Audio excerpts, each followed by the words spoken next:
Good morning, everyone. Am I audible? Yeah, just like a Zoom call. It's really nice to see all of you here, and thank you for making it to our stakeholder meeting. So it falls under our mainstreaming LNOB project, which we'll talk about more today. The focus of today's meeting is to discuss about the training modules that we've developed with the help of our partners, IIT Kharagpur, and also in collaboration with the Department of Social Welfare of the Government of Delhi. So I think let's just begin, and I invite Ms. Parul, who's our country program manager, to introduce the topic and also talk about our project. Thank you. Good morning. And shall we, before we begin, just do a quick round of introductions? We have some delegates have also joined us online. So, Umesh, would you like to start, and then we can go around the table?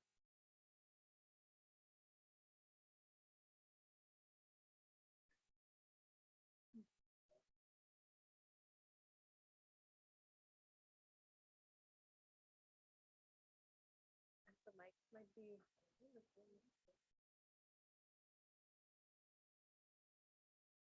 Very good morning. I'm Professor Subroto Chattopadhyay, the former head in the Department of Architecture and Planning, IIT Kharagpur.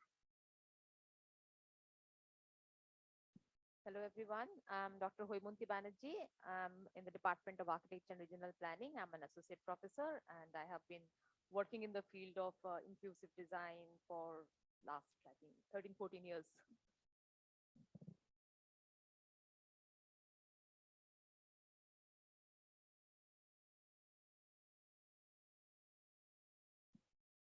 Hi, good morning. My name is Utsav. I represent an organization called the National Institute of Urban Affairs, and I lead a program on disability inclusion. And I'm here with my colleague, Kanika.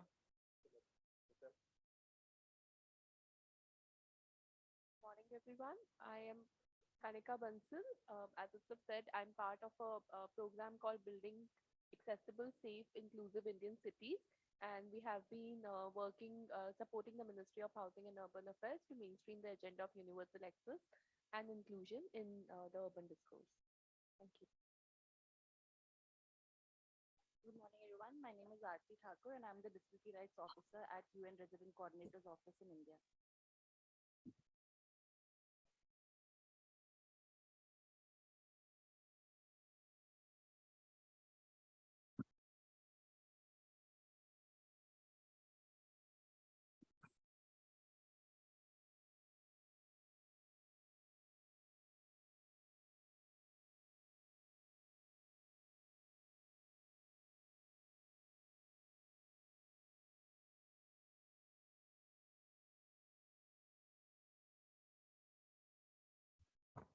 Good morning.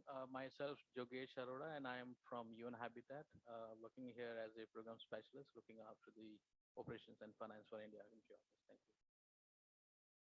Hi, good morning, everyone. My name is Shruti Pushkarna, and I work as an inclusion advocate and programs and communication specialist. Currently, I'm representing Enable India.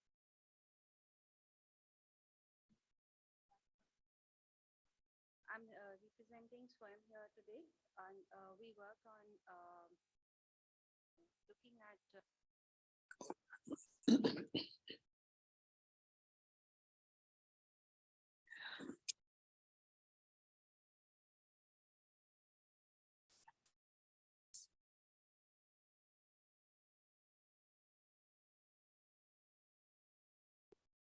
Excuse me, but for those of us who are connected online, nothing is audible.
Hello, this is Dr. Shruti Mahapatra. I am from Bhubaneswar.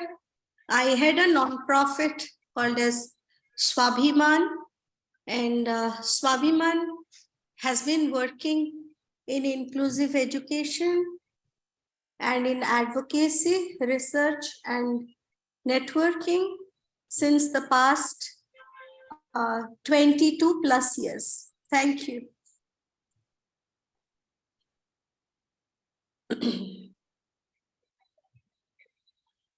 Yeah, this is Dipendra Manocha. I am founder trustee Saksham, and Saksham has been running an inclusive education program since 2003 in Noida, and also associated with National Association for the Blind Delhi as vice president, which is again pioneered in inclusive education for persons with blindness since 1986.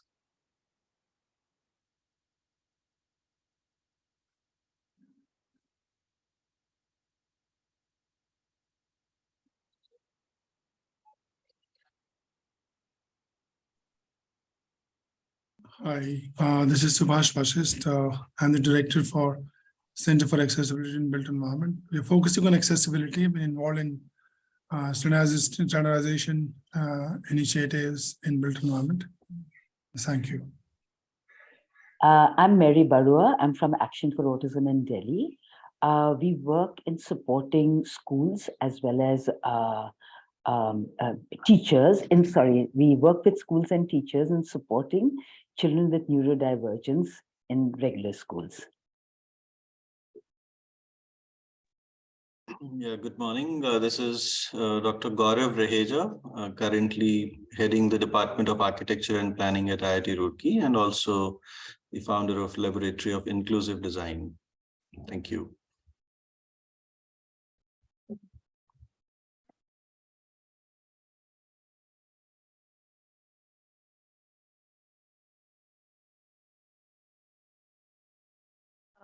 To all the participants have joined us online.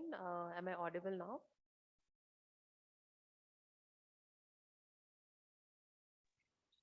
Yes, you are actually. I could Alright, hear okay, you. thank you. So we can then begin.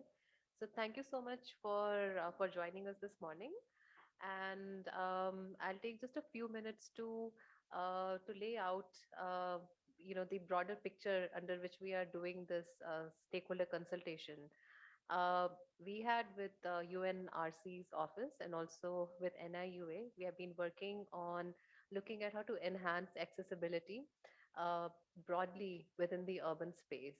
And over the past year, we have been through various forums, national conclaves, through other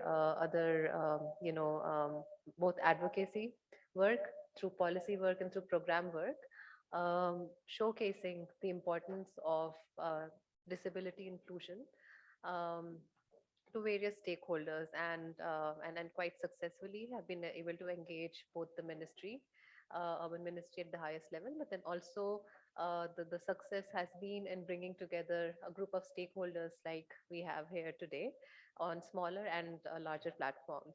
So we want to continue this dialogue, and through the medium of this project called Mainstreaming Leaving No One Behind in National Urban Policies and Programs.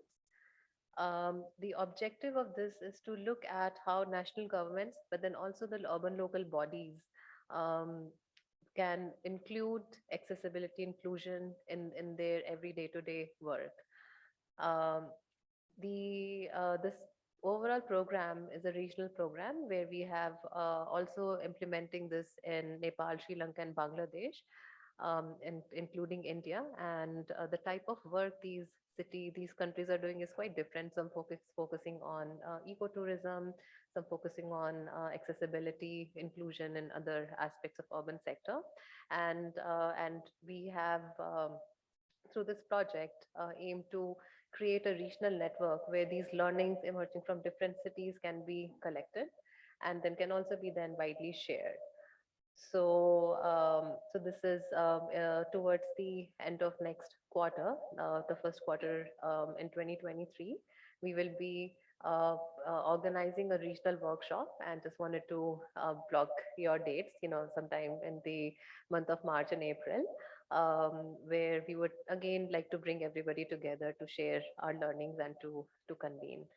Um, at the national level, we are working with the Ministry of Housing and Urban Affairs to see how some of their policy programs and guidelines can mainstream disability inclusion. So the whole purpose was that we don't want to leave another separate inclusion guideline, but we want to make sure that the ministry in their various missions, be it a policy on transit oriented development, or be it a policy on or their design of the mission, the Swachh Bharat mission or Smart City mission or the Amrut mission, they include disability inclusion as part of their guidelines.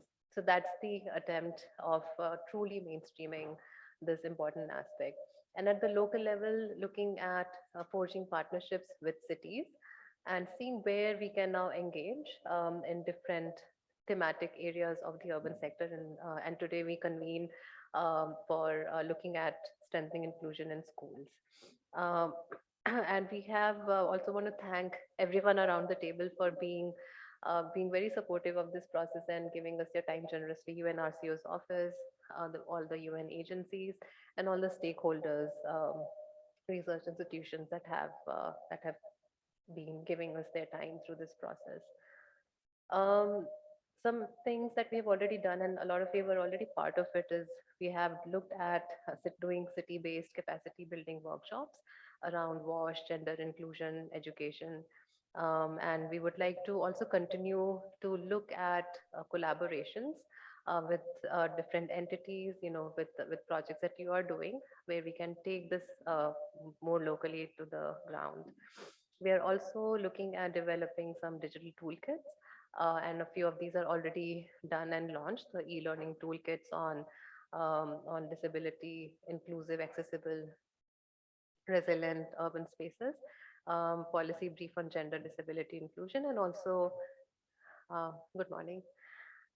We have at the National Conclave, um, launched the Smart Solutions Challenge and Inclusive Cities Award, where again a lot of momentum was generated on looking at from the innovators, youth on on how to include technology to overcome this challenge.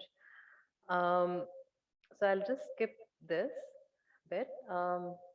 But today, the purpose is that we want to see that how to really and truly make our youth, the young children, aware and sensitized about disability, inclusion, and in a way that that is accessible to them.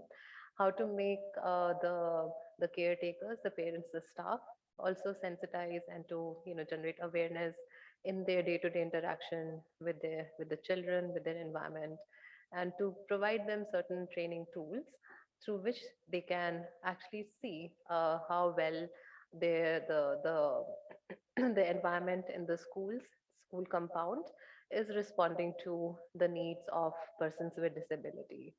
So that's some of the broad objective, and we seek your guidance and your feedback on how to make these learning modules better. And yeah, so really looking forward to that. I would like to thank Professor Banerjee and Umesh, who have been working with us and who have been leading this effort on preparing these set of learning modules. And we'll be going doing a more deep dive into this and get your feedback. Um, Before we proceed, I also want to give my colleague Pawan Sharma a bit of some 5 to 10 minutes to share some of these learning modules that we've already developed as part of the regional work. And my request to everyone here is to again give your your critical feedback on this and see how these tools that all the UN agencies and the partners have put together can be now shared more broadly within your academic institutions, in your organizations, so that we can continue this dialogue and on disability inclusion and utilize what we already have put together. So thank you so much, and I'll hand over to Parul.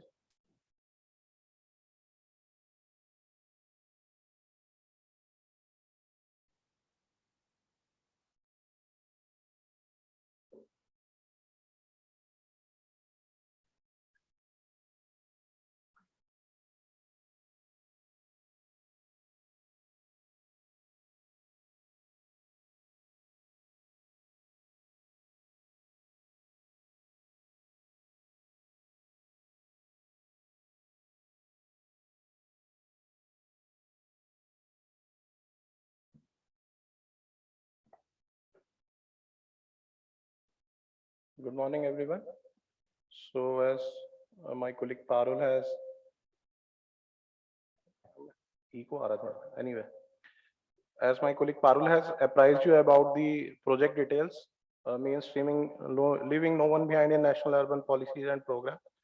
So one of the significant outcome under this project is e-learning modules at regional level. So under these, we are developing regional products for training and capacity building of regional networks and our local networks for sharing outcomes and learnings at city level interventions, projects, and national policies. So we are developing the regional learning modules under 5 broad themes. And these themes are understanding disability, global regional frameworks and agreements for disability inclusion, then addressing inclusion in sustainable development goals 6 and 11, and understanding inclusive public policy, and finally mainstreaming LNOB. So that's the total 11 submodules. So how these 11 submodules have been classified?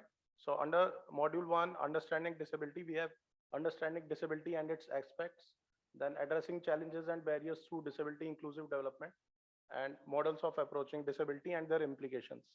So these are some screenshots from those interactive e-learning modules which we are developing. And these will be having contents and then testing through quizzes about the learning experience of various users. Then module second is on global and regional frameworks, and classification we have global and regional frameworks and agreements for disability inclusion, then understanding discrimination, non-discrimination, ableism, and other related concepts. So I'll skip these screenshots. And third module we have classified as understanding various SDGs, its principles and targets, then addressing inclusion, how inclusion concept and the main key principle of leaving no one behind is enshrined within SDG 6 and SDG 11. So we'll deep dive into that under module 3.2. So this is again some screenshots from the learning modules to give an idea the kind of interactive versions we are preparing. And these will be, we have taken care of all the accessibility components so that it's accessible for all kinds of disabilities and persons with disabilities. Then fourth module is understanding inclusive public policy, which is classified into 4.1, which is talking about the need for public policy.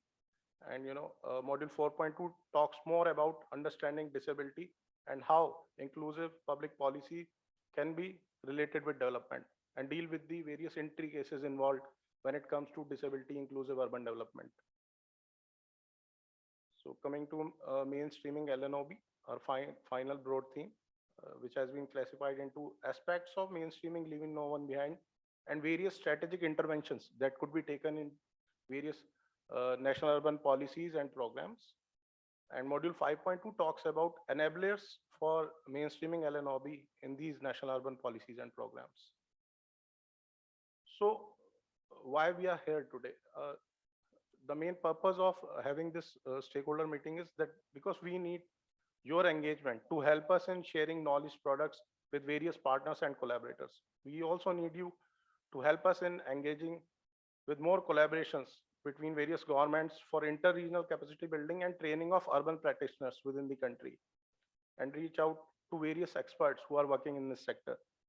We want to disseminate the common lessons and practices which are applicable regionally from this project. So that's why we need your support, and we are open to your ideas and suggestions how we can proceed further on this. And thank you. For any information related to, or if you have any query, you can reach out to me or my colleague Adishri Panda. Thank you.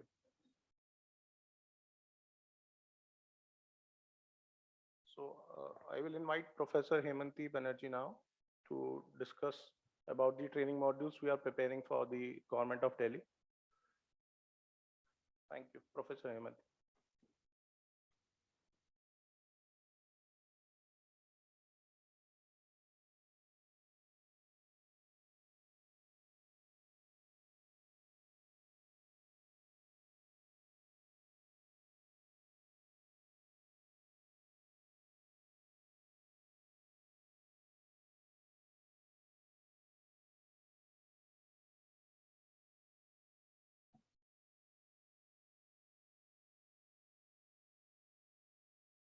Thank you, Parul. Am I audible? Yeah. Thank you, Parul Agarwal ji and Parul Sharma ji for arranging this, and first of all for taking this initiative of making schools inclusive. So now, as Parul ji just introduced, this is echo, I think, no? As just introduced, that there will be several components of this, like capacity building and training and audit, access audit. So first, I will just now today's presentation is an overview of the modules that we are preparing. We are preparing 4 modules now, and today we will be giving some extracts from all these 4 modules to just let you know that what are the contents, or what we are trying to or what are we trying to address, how we are trying to communicate. So that's now. I think these introductions already were given by Parulji, so I will just skip this. Now coming to this, we have 2 components of this. One is that the training module and the support materials for live training sessions. This will be preparing for conducting pilot exercises in the schools, like with the help of which we can train the people, we can train them about access audit, to conduct simulation exercises, and just made them aware of the guidelines and standards available. And the second part, we will be developing this onto the self-supportive online courses. And we have 4 interactive training modules. So these are these 4. Now the 1 and 2, it talks about understanding disability and inclusion in school, and what is accessibility and universal design. But these 2 modules are designed with keeping in mind the target audience as the children, their parents, their caregivers, school teachers, and staff. So it's, the content is similar, but we have tried to make this very simple so that it is easy for them to understand. And the module 3 and module 4, which talks about the basic principles of disability inclusion in school, and with various standards and guidelines which are available, and the module 4 with the accessibility audits of school. Now these 2 actually deal with the, are targeted for, the technical person who will be actually be implementing. And we have one on-field simulation exercise. We will give explain step by step, understand, how to explain this, how to conduct the simulation exercise for the purpose of empathetic understanding of the barriers people face. Now, the vision of the course, as already told, these are aligned to the few SDG objectives. We want to understand the importance of inclusive, safe, and accessible schools which for children with disabilities. We will be targeting on sharing our knowledge on concepts and modules and of disability, inform about the good practices globally and nationally, and of course, to build up the capacity and hands-on guideline. Now, focus of these modules will be keeping the child at the center, making schools child-friendly schools also. We will be giving proper guidelines to conduct accessibility audit. We have also developed a checklist, a very exhaustive checklist. We will be giving some glimpses of the checklist in today's presentation. So that which is the first step for identification of the barriers that children face with disabilities face in the school. Then we will be talking about the guidelines and standards which are required for inclusion. We have talked about a few zones in the school. We have divided the school into various zones, and we will be following the based on the standard United Nations categorization. And for each of these specific zones, we are giving audit checklist, detailed audit checklist, and also guidelines and standards, which will mainly be catered in the in module 3 and 4. But as I said, module 1 and 2 will also touch upon these aspects in a more simpler way. That had been the vision or idea. Now, benefit of these modules, the direct benefit is it will be for sensitization of the administrators, school management committees, parents and caregivers. And we are hoping that this will have a long-term benefit in which through the dissemination of knowledge from the selected cities to the further cities, it can be I mean, we are doing a pilot project very soon in Delhi, and we will definitely look forward to take it, scale it up. So who are the beneficiaries? School administration, the teachers and the staff, technical person, students and parents without disability, because we are talking about inclusion. So there needs to be a coexistence of children with disability and their parents, and the children without disability and their parents. So they are also definitely very important stakeholders in our case. So this is the structure of the modules. The module 1, this I already explained. 1 and 2 are for children. 1 will be talk about general principle disability inclusion, and second one, the accessibility and universal design understanding. 3 and 4 will be the technical part. So first one is the module for the children for 1 and 2. So let me first go through this.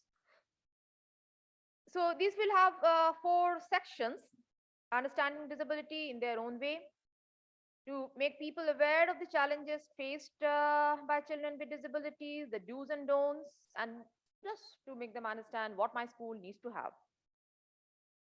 So we will introduce them what are the basic disabilities, I mean in movement, in his speech and hearing, disability in seeing, and intellectual disability.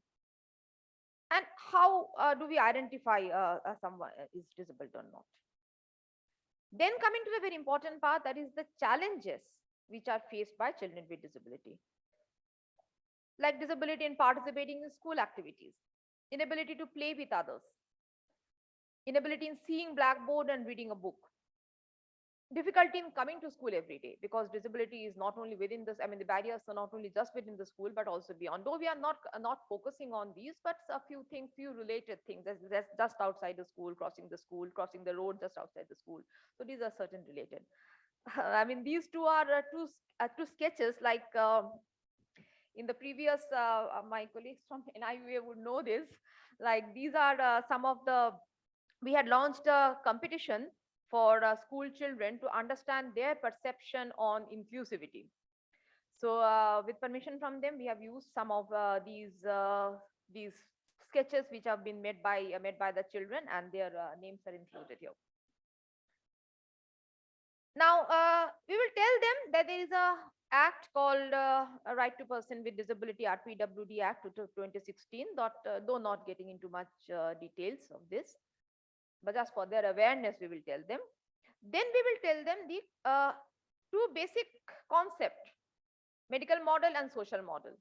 Now, we all know this. People who work with inclusion, we all know this model. But we have tried to, reframe the, or rather, change the sentences or the framing of the sentence to make them understand in their own way, keeping the basic vision or keeping the philosophy or the theme similar. So we tell them what is wrong and what is right, what we are actually looking forward to.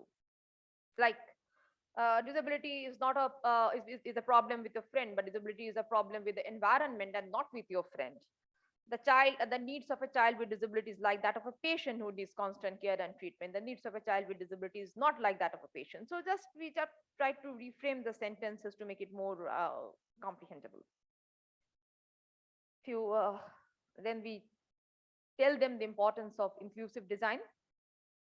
Now, the module 2 is important in the understanding. So we told them that what are the different types of disabilities, basic introduction, what are the basic challenges faced. The photographs I showed you, they were just representative. So we will be having many slides on photographs, which actually will be talking about with photographs with the different barriers or challenges faced by these categories of disability within the school zone.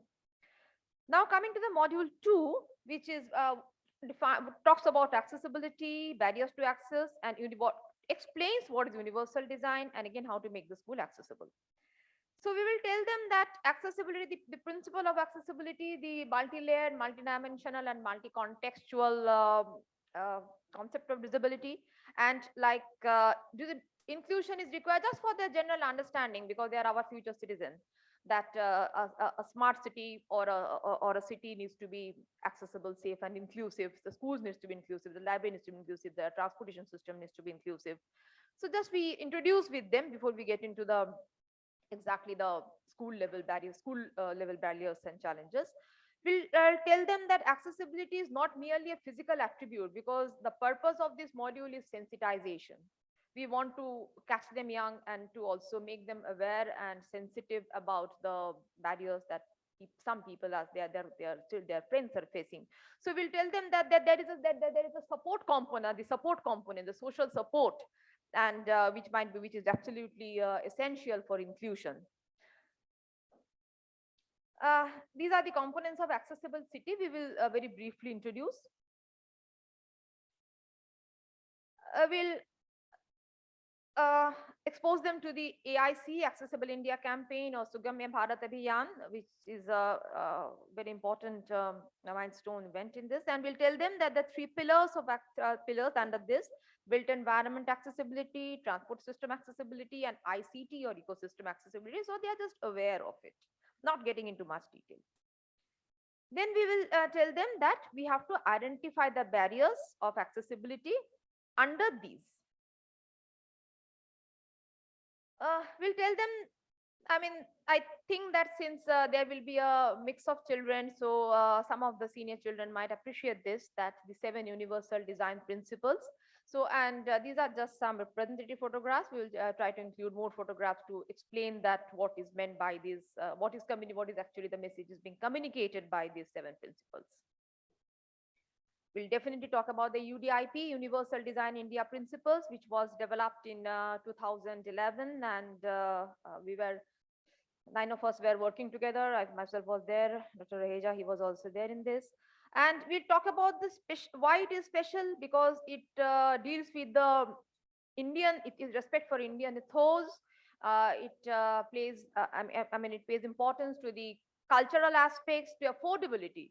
Like in India, we need inclusive solutions which are also affordable, which can be, because unless and until we have inclusive solutions which are affordable, we probably cannot reach out to the mass. We need to have solutions which will be culturally acceptable also, and of appropriate technology. That is also extremely important. So that's why this is this Indianness of this concept of inclusivity is important, and we want to explain this to them. Then coming like into the school. So these are the basic zones, like the academic zones, the gathering zones, the toilets, the extracurricular activities, the admin zone. So these they are familiar with. So now we are getting into the school. Now here, what we are doing, as I told you that this is a MEDISI version of what we are talking in module 3 and 4. See, in module 4, we are talking about the accessibility audit, and we have got an exhaustive checklist, and we all know how to do the accessibility audit. So here, what we are telling them with some basic photographs that what are the barriers which face, and like this, a very simplistic checklist. Like, it's not that a very elaborate one. Say, for every such zone, we have divided our entire school into 7 zones. So here, what they need to check, like, is the entry gate wide enough? That is 900 millimeter. So in a very simple way, we are trying to explain this, first showing them the photographs, then asking them some questions, so which they can ask themselves, which they can themselves fill in. Similarly, for each of these zones, I won't elaborate much on these because slides are of similar type. So like accessibility to the school premises and a vertical and horizontal movement. So similarly, for every area, what do they need to check exactly? So this is a child version of audit toolkit, you can say. Like this, we go on. Similarly, we move on and then coming to the modules for the technical person. So we have two modules on this again, module 3 and module 4. The module 3 will deal with the 5 major points like introduction of the children with disability, the magnitude of the problem, some census figures, the principles of inclusion, the global vision, the accessibility movements, some touching upon that national and the global scenario. What are the components of inclusion in general and in schools, accessibility principles and guidelines for schools, and then components of ICT for inclusive education, as well as the additional components of inclusion for which are just beyond the premises, maybe just crossing the road outside. So talk about the census figures and to which will tell about the problem that I mean the lack of inclusive schools are where we are leading to due to the lack of inclusive school.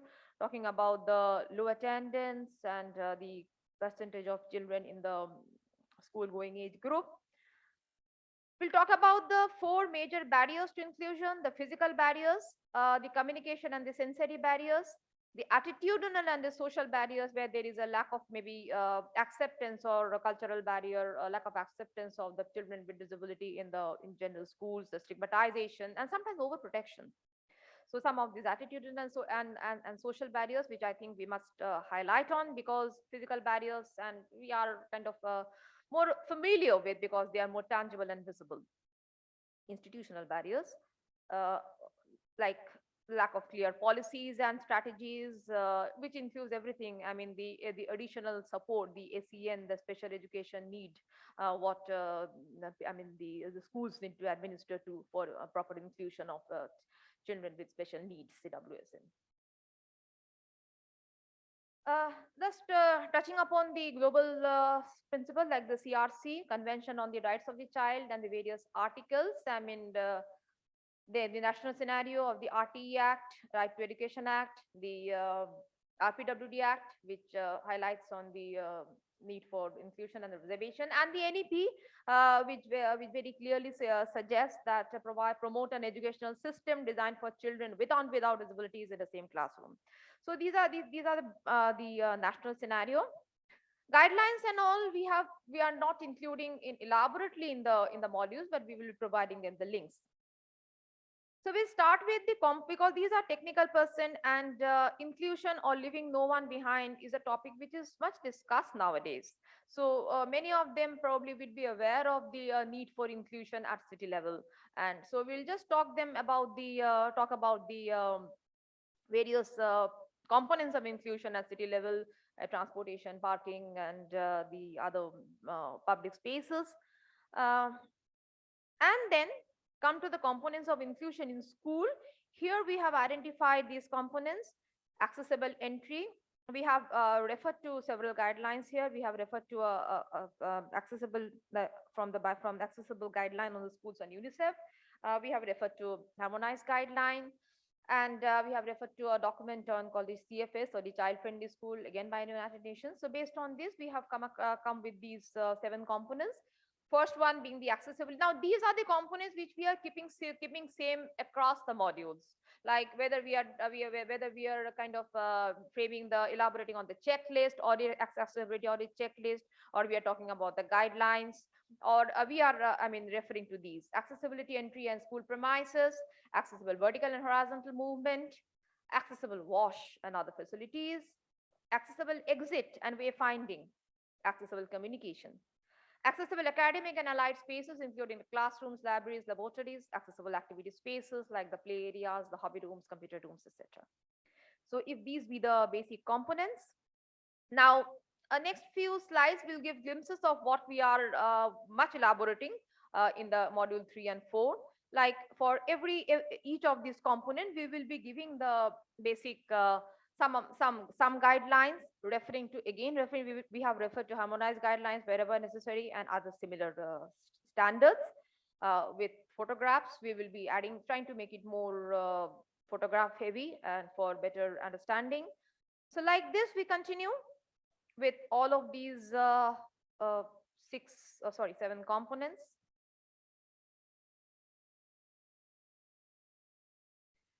CSF, now, as I was telling about that, when we're talking about discussing about the barriers, there are physical barriers, there are psychological barriers. So when we, and our one of our aim was to keep the child at the center. So keeping the child at the center and discussing and designing a school that is truly inclusive also needs to look after the child's well-being. Of course, we are dealing with the physical, visible physical barriers, but also the principles of CFS or the child-friendly schools, which talks about good interior, which talks about proper ventilation, which talks about the freedom. I mean, there are several levels of accessibility. Like we can go for a reasonable accommodation and we can go for true inclusion. So for true inclusion, it's not that a child only has an access corridor to the seat designed to him or her in a multi-purpose room, but should he or she should have the flexibility to explore around and see what other people are doing and without any kind of the physical movement restrictions. So we are thinking of that. We are thinking of the comfort level. We are thinking of the glare. We are thinking of the look and feel of the classrooms, say the bright colored rooms and everything. So we have included this in the accessibility checklist also.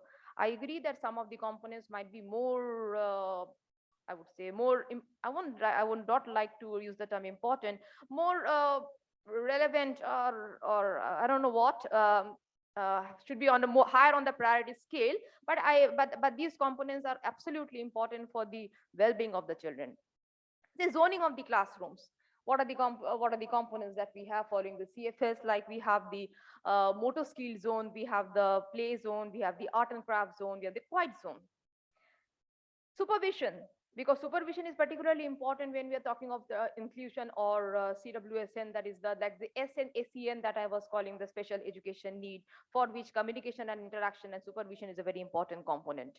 So we have to also think of the supervision, which is where I mean the supervisors or the teachers can have a idea of what the children are doing. The gender needs, the specific, because we have to be very clear about what a girl with disability or a boy with disability will be specifically wanting to do. These are the components of CFS: recreation kits, nutrition, child appropriate furniture. The last module. So these are now this is actually the hands-on module, which will introduce the major stakeholders. It will elaborately describe the steps for conducting holistic accessibility audit, explanation through actual examples. I mean, we have been conducting accessibility audits in many places, and I teach barrier-free environment at IIT at 5th year level, and every year is mandatory that I take my students to for auditing the campus buildings. So steps will be explained. Access audit checklist in school, detailed zone-wise components, inclusive policy planning and management and publicity. So that also we will be touching upon. And some extracts from harmonized guidelines on minimum compliance for accessibility for educational buildings. So who are the key person, the school administrators, who are mainly into the inclusive policy making? The teachers and staff, who are an important component of SEN or special education need, sensitive teaching and communication. I mean, we are going for these capacity buildings and all the, I mean, this purpose is to educate them, to train them. Students and parents without disabilities, so they are sensitive towards the other people. They participate in audit exercise for identifying barriers and to sensitize them about that. Students with disabilities, so that they participate and give feedback, they reach out and they feel included and empowered and believe in themselves, really some kind of a co-learn and co-create solutions for disability inclusion. So these two are the most important stakeholders. Of course, we have the providers finally, the technical person, who will be planning for accessible infrastructure, starting from a proper accessible audit. And as I am repeatedly saying, that the accessibility audit should actually try to capture physical, social, psychological, cultural, and institutional barriers. That's the true sense of audit. And be aware of the technical, I mean, to be technically aware and technical competence on the subject, and of course proposed recommendation, an idea on the budget and the procurement and the tendering process that they also should know. And I think these things have been well taken care in the harmonized guideline also. So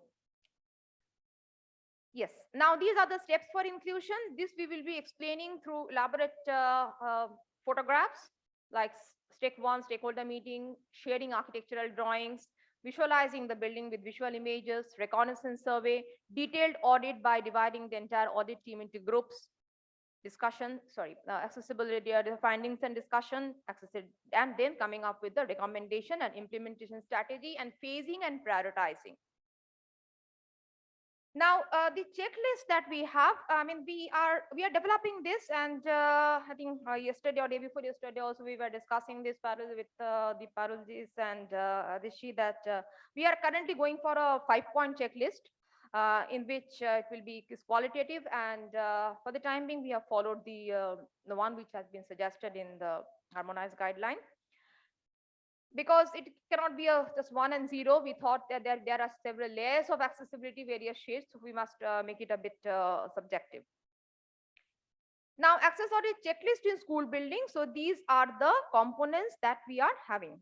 Entry and school premises, vertical and horizontal movement, wash and other facilities, exit wayfinding communication, academic and allied spaces, extracurricular activities, digital infrastructure.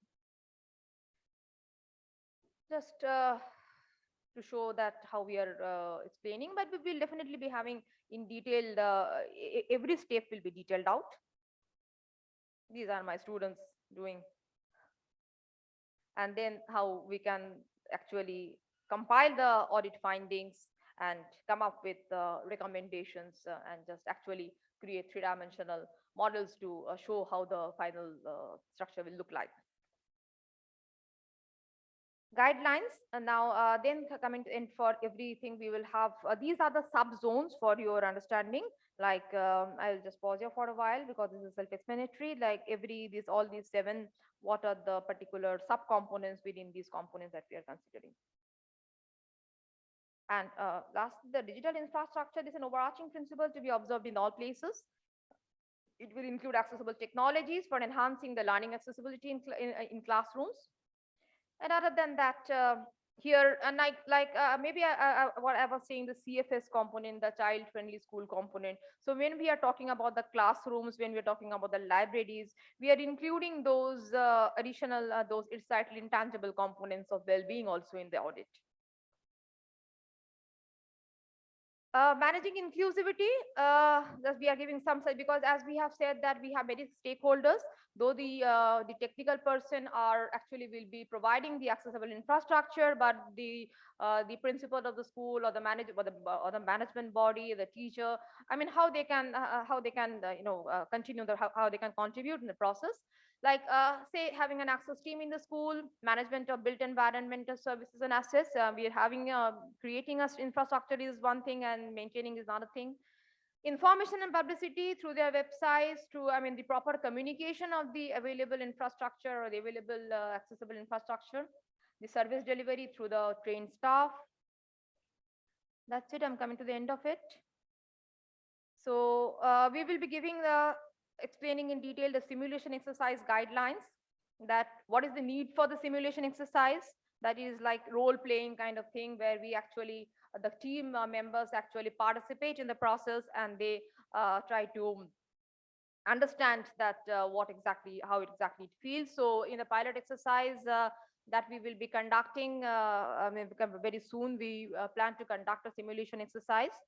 So stages of the simulation exercise, first of all, what are the disabilities we can simulate, and the stages like the pre-exercise preparation, the simulation exercise in actual, and the documentation and concluding. So like the stages, briefing of the participants, how you can simulate vulnerability through different props and equipments to demonstrate, like these are again my students' photographs, demonstrate the use of the props, and then the entire process, how to allocate the vulnerabilities, the outline, the itinerary that they need to follow, what a path where someone will be going being guided by another person, and what is to be done, and a task being assigned. So they come back and they just fill in the form. That first there will be 2 forms. One per form will be filled in by the person vulnerable who was playing the role of the vulnerable person, and the other one by the helper or the caregiver. So they will be filling this in, and then coming up the compilation and presentation. That's all. I think I'm in the open to questions.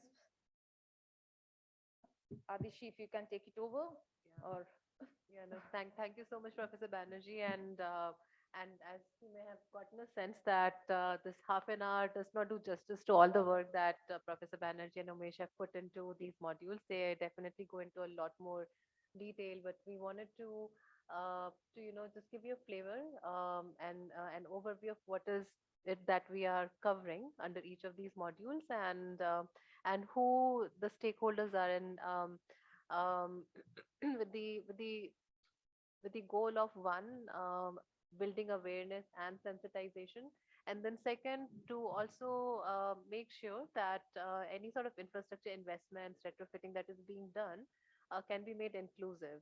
But for that, we need to identify the gaps. So really, these modules have two target audience, and as Professor Banerjee also emphasized, so the first two modules are really geared towards informing the students, informing the children, um, and sensitizing them about this about inclusion, disability inclusion. And the second is where it goes into more technical detail on how the caretakers, the staff, the parents can also do an audit, because again it's a matter of not making it an area which is something only the PWD officers or the city officials need to do, but create that awareness amongst all of us, that we can also be the eyes and ears to show that where improvements are needed. Um, so with that, I think I'll open to to listening from you on what your reaction is, and then we also have some specific questions that we would like to learn more about from you. So let's just open for first round of impressions, if you can share. Chat box, yeah. Thank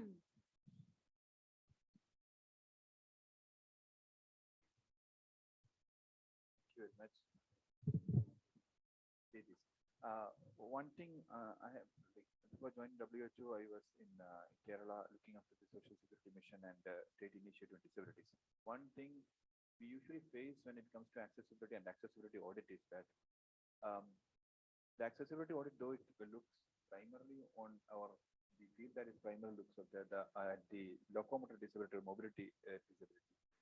So the other components, for example, if we really have to make an institution friendly for a hearing disability, a person with hearing impairment, then you need to incorporate other things. For example, the things like making the alarms not only just with sound, it will put these the lights in that, and many things, including even induction loop system, or we can actually come out with CC, that is closed captioning. Many things which usually does not actually takes into most of the access audit does not address that. Whether this module is actually addressing that on specifically on a when the consideration is primarily on Delhi. For example, out of the 18,271 children with disabilities, so that around there is a the number of children with hearing impairment would be around 1,504 children with hearing impairment. So these schools are primarily, these schools are now the mainstream schools. So we had a discussion with the education department. They said that though they are sitting in the same classroom, there are issues which we are not able to address as of now. So while we are thinking of making this accessible for hearing impaired also, that similar issues can happen with other impairment also. That just citing as an example. So would you suggest for having a range of accessibility things for one of the one thing which would be put forward to Delhi government was also on education department was also that we can actually think of getting like a integrated facility apart from the inclusive facility, which institutions which for example, specifically catering to hearing disability, that with all the facilities in that. That will be inclusive school with all others also, but that can be primarily we will be looking at the hearing disability in that area. Then the children from other schools also can come in there. So that kind of thing was one of the suggestion. How do you see that, and whether your this performer actually looks into these other disabilities and at what degree, and whether there is a range of accessibility being addressed. You just mentioned about hearing impairment, isn't it? Now, in hearing impairment, there is a wide range, we all know, and some children are using hearing aid and they are doing lip reading. So if we are providing some kind of whatever assistance we are giving it to them for lip reading students, we need different kind of inputs. And many a times we forget that because we are putting hearing impairment into sign language. And that doesn't help these children at all because they are not learning sign language, they are only learning lip reading. So this area has to be taken care of and we need to deliberate on it. And another thing that since we were talking about it, the main thing that I come across with my teacher training programs, it is the teachers who need to accept this kind of conditions. There are lots of conditions. But first of all, when we are teaching them types of learning disabilities, the modules and everything we are teaching, but we are not preparing them as human beings. They are under a lot of stress and they are feeling that why we have to deal with the inclusive setup, why can't somebody else take into it? We have so many other things to do. So that part of the teacher training program is important, self-preparedness, which we cannot overlook. I'm talking about the total development of the teacher in the, the well-being of the teacher, the mental, the physical, the emotional, the social, and above all, the spiritual.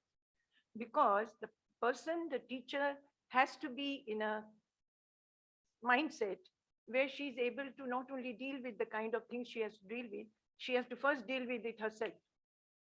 It is a lot of stress. I have worked for 45 years. So I know what kind of thing goes on in the classroom. There are 4 to 5 children who need some kind of help. And I mean, they are hidden disabilities. We come across autism, dyslexia, and things like that. That spectrum is there. Certain things are visible and some are not. Now, the hearing impairment is also not visible. Many a times, we think that the children are okay, why they are not responding, why they are not, but we have the checklist, so we come to know about a lot of things. And since now we are going to look into this matter, early intervention, we are giving a lot of importance, which is a really good thing. I was part of that team when we were doing this kind of work. But I think as wherever we are in schools or wherever we are discussing this thing, we have to see who is the most affected person in imparting the knowledge. That is the person is the teacher. And she is the main, he is the main resource in the school. So we have to take care of that part in the training. Otherwise, we are teaching technicals and things and everything we are teaching.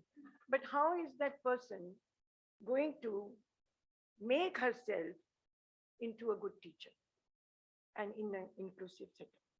That is what we have to deliberate on. These two things were coming into my mind. The hearing impairment, when you said, I have a hearing impaired son, he is well settled now. But the schools don't realize, and we are learning to, we have learned a lot of things and we are in the process of changing things. So I think we need to deliberate on with the teachers because they are the main people who are working in the classrooms. What are their problems? Listen to them. And they are not just talking nonsense. They are talking because they are having problems. So that area has to be definitely taken care of. And I'm sure I think that there are many teachers who are dealing with the students in the school room, maybe there is a lot of inclusion. I have seen children, when we talked about accessibility into the, approaching the school, inside the gate. Once they come inside, they are coming in a bus or maybe parents are leaving them or whatever the transport is there. A school I visited when I was with NCRT and we were doing some work. And I saw that this school was a real good one. And there, as soon as the bus came, there were a few students who were the peer or they could be seniors who were there already to receive them.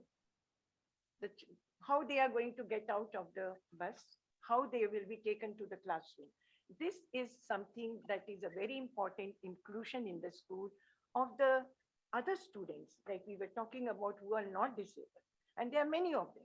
So it is a learning process for them, and they are going to become a responsible citizens of the country.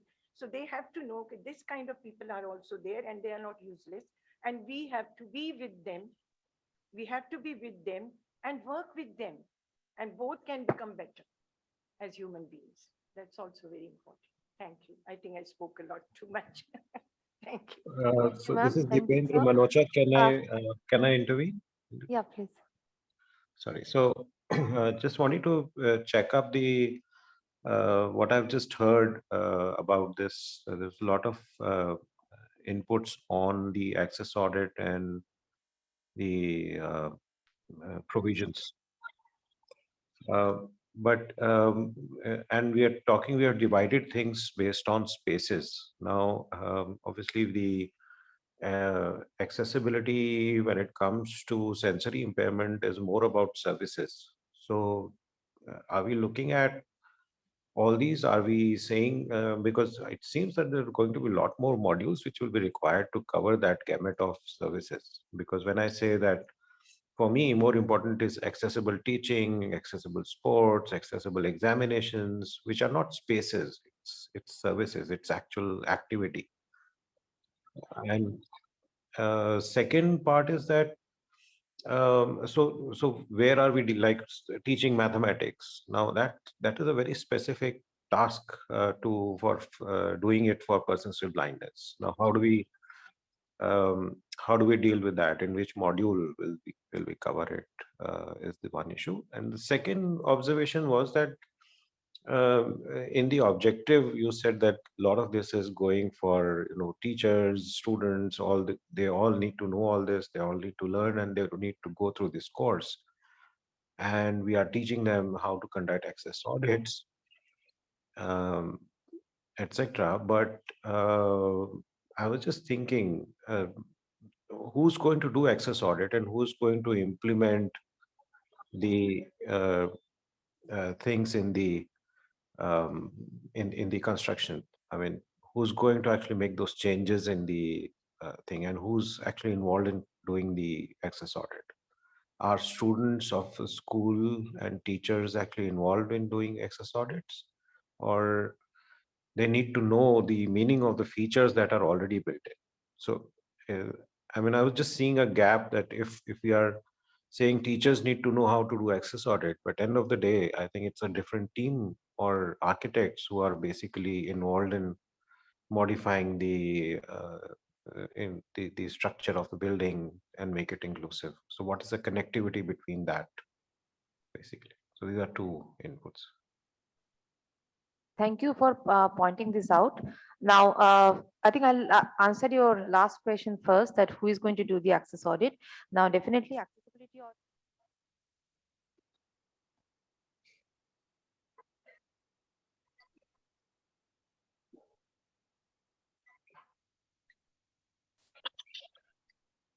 We lost your voice. Cannot hear.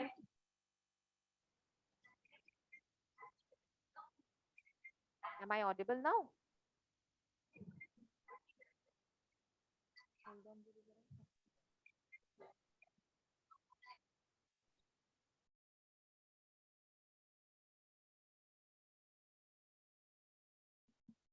Am I audible now? Yes, you are. Yes, yes. Okay.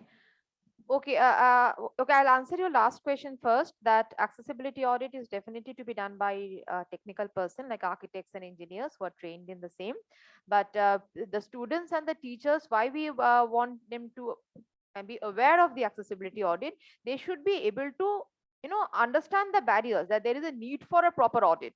So for that, we want them to understand that what is an accessibility audit in a simple way, so that they understand there are certain physical barriers or psychological barriers or some problems which are creating problems for children with special need. So that is one. And definitely, and the previous question, I mean, that I think also answers your question, that we are considering all types of disability which we have mentioned in the slide, that and we have in every section we have say for example the emergency exit, where in the emergency route, where there are I mean proper information is being given to the people, to children with hearing disability or with vision disability, about following the right route. I mean the TGSI being marked through the entire emergency route, the alarm and everything. So these things are also included in the checklist. So we have I mean we will again go through this. We have tried our best to include all types of disability, and I absolutely understand there is sometimes a bias towards locomotor disability, which we are trying to overcome. And now coming to infrastructure, like whether the accessible mode of examination and all. Now I have talked about ACN, that is a special education need of CWSN, or children with special needs. But our primary target has been to provide an enabling environment. I mean, provide accessible infrastructure which will facilitate these, I mean, in conducting the principles of ACN. So we are not really designing into going into that aspect of designing the examination procedure and all, but we are providing the, as I repeat the word, enabling environment. I have probably But that I answers think the then this should say it very clearly, because otherwise it will give an impression that if you do this checklist, you have taken care of all the aspects of inclusion. Whereas the inclusion for persons with sensory impairment actually begins after what you have prescribed, actually, in your thing, because it's basically I have no, as a person with blindness, would not have any problem reaching the classroom. It's accessible. That mobility is fine, but what happens when I'm sitting in the classroom, and what happens when the examination is being conducted? Is that actually accessible for me? Is the examination norms of accessibility being followed? Are the textbooks made available in accessible format? I mean, those are the things which will impact my education. And absolutely. These are included. the These we have included. Like in the library, we have talked about talking library. We have talked about braille books. We have talked about induction loop systems. These we have included. no, library is, again, I'm saying that this is a space that we are talking about. I mean, No, so textbook is talking not library, part of the the library. accessible braille books, but I will note your point. No, yeah, excellent. Right. I think what I'm saying is that maybe we need to think of more modules here to cover various aspects related to services and not just spaces. That is my submission. Thanks. I think you.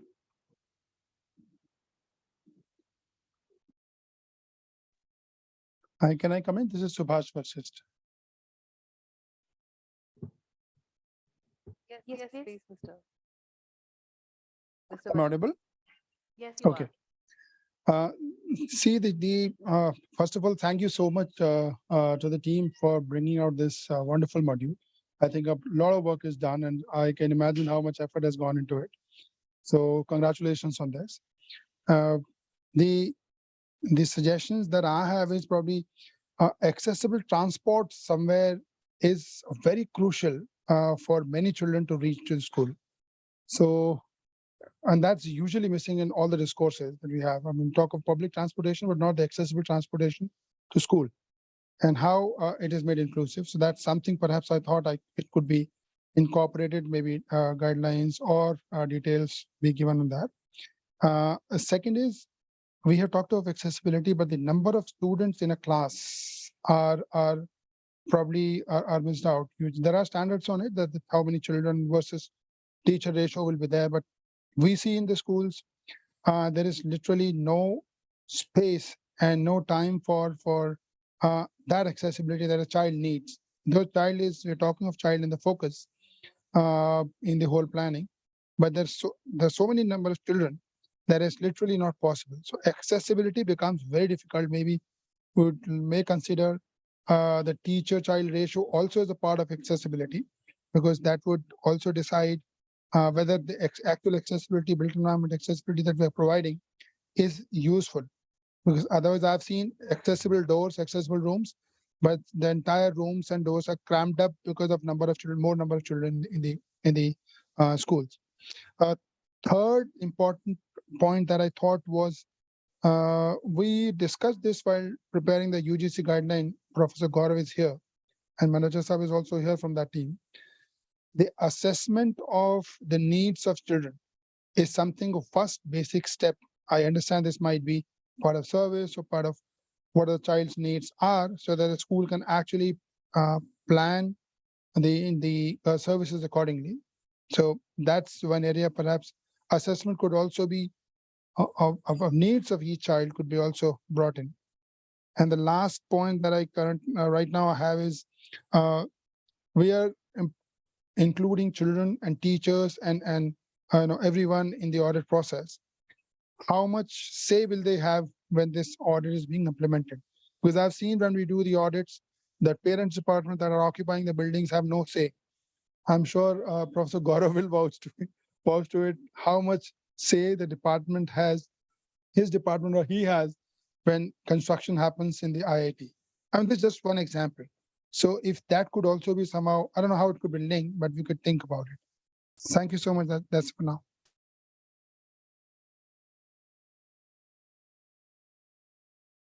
Yeah, no, thank you for raising those points, Mr. Vashish. And we were we will have the opportunity to share these with Mr. Rahul Agarwal, who is the representative official from the Department of Social Justice Welfare at the Delhi government, and is very very passionate about inclusion in the Delhi schools. So a lot of these implementation, decision making, and the force that the passion that officials can bring in also leads to the successful translation of these ideas on ground. Your other topics on accessible transport, the student to teacher ratios, and and doing an assessment of students' needs, very well taken, and they were not part of the scope of this particular project, but that's the idea, that we have a wider group of stakeholders here. We have UN agencies also on board, which will give us direction in when we plan our next programs, and when we plan projects to keep this momentum and continuation going. But your points are very valid, and we will try to put Mr. Rahul Agarwal on the spot when he comes joins us in an hour. And and then ask him about, especially around how much decision making, what type of those formal institutional mechanisms can be put in place formally for these type of discussions that parent bodies or the teacher bodies have in actually influencing the design and construction. Professor.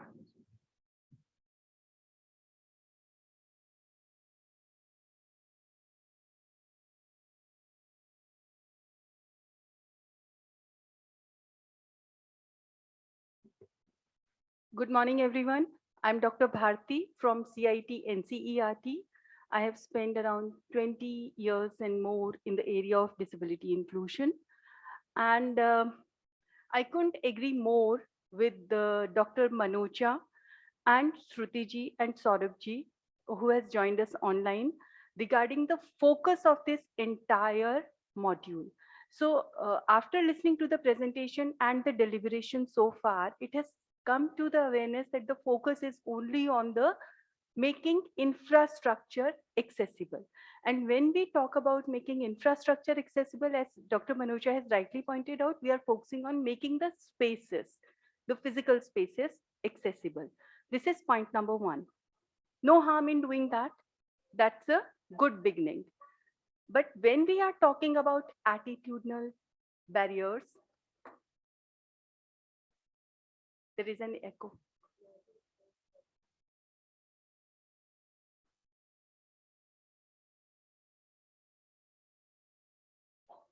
Okay. Still there is an echo. Better. You are quite nicely audible, actually. No echo on. I just want to here put on table few initiatives that NCERT as a institute has developed in the recent past. One of them is Priya, the Accessibility Warrior, which is a comic book available both in Hindi and English. And it has some interactive games and activities also. And the major focus of this comic book is on physical accessibility. It's available free of cost on Diksha portal, on ePathshala, as well as on CIT and CERT's webpage. I can share the link as well.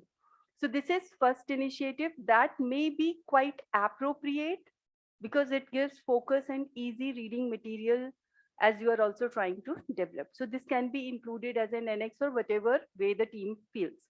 Second thing is, recently NCERT has developed a screening tool for all 21 disability conditions that has been recognized in the RPWD Act 2016. The name of this screening tool is Precious. It's available in Android app version also. It's only a screening tool with no labels, no strings attached, and help schools to collect data and share it further with the assessment and identification camp. So this is the second thing. Third thing, NCERT has also come up with various modules specific to facilitating disability inclusion in the regular classroom by keeping in mind the whole school and whole class approach, as Usha ji has very rightly spoken. Because children without disability also need to play their part in the disability inclusion. And few of these modules include a manual for parents, a module on SMC members, then including children with disabilities at the primary stage, including children with disabilities at the upper primary stage. Then we also have a handbook on including children with autism in the primary schools. These are just a few of the modules that are available on the NCERT website.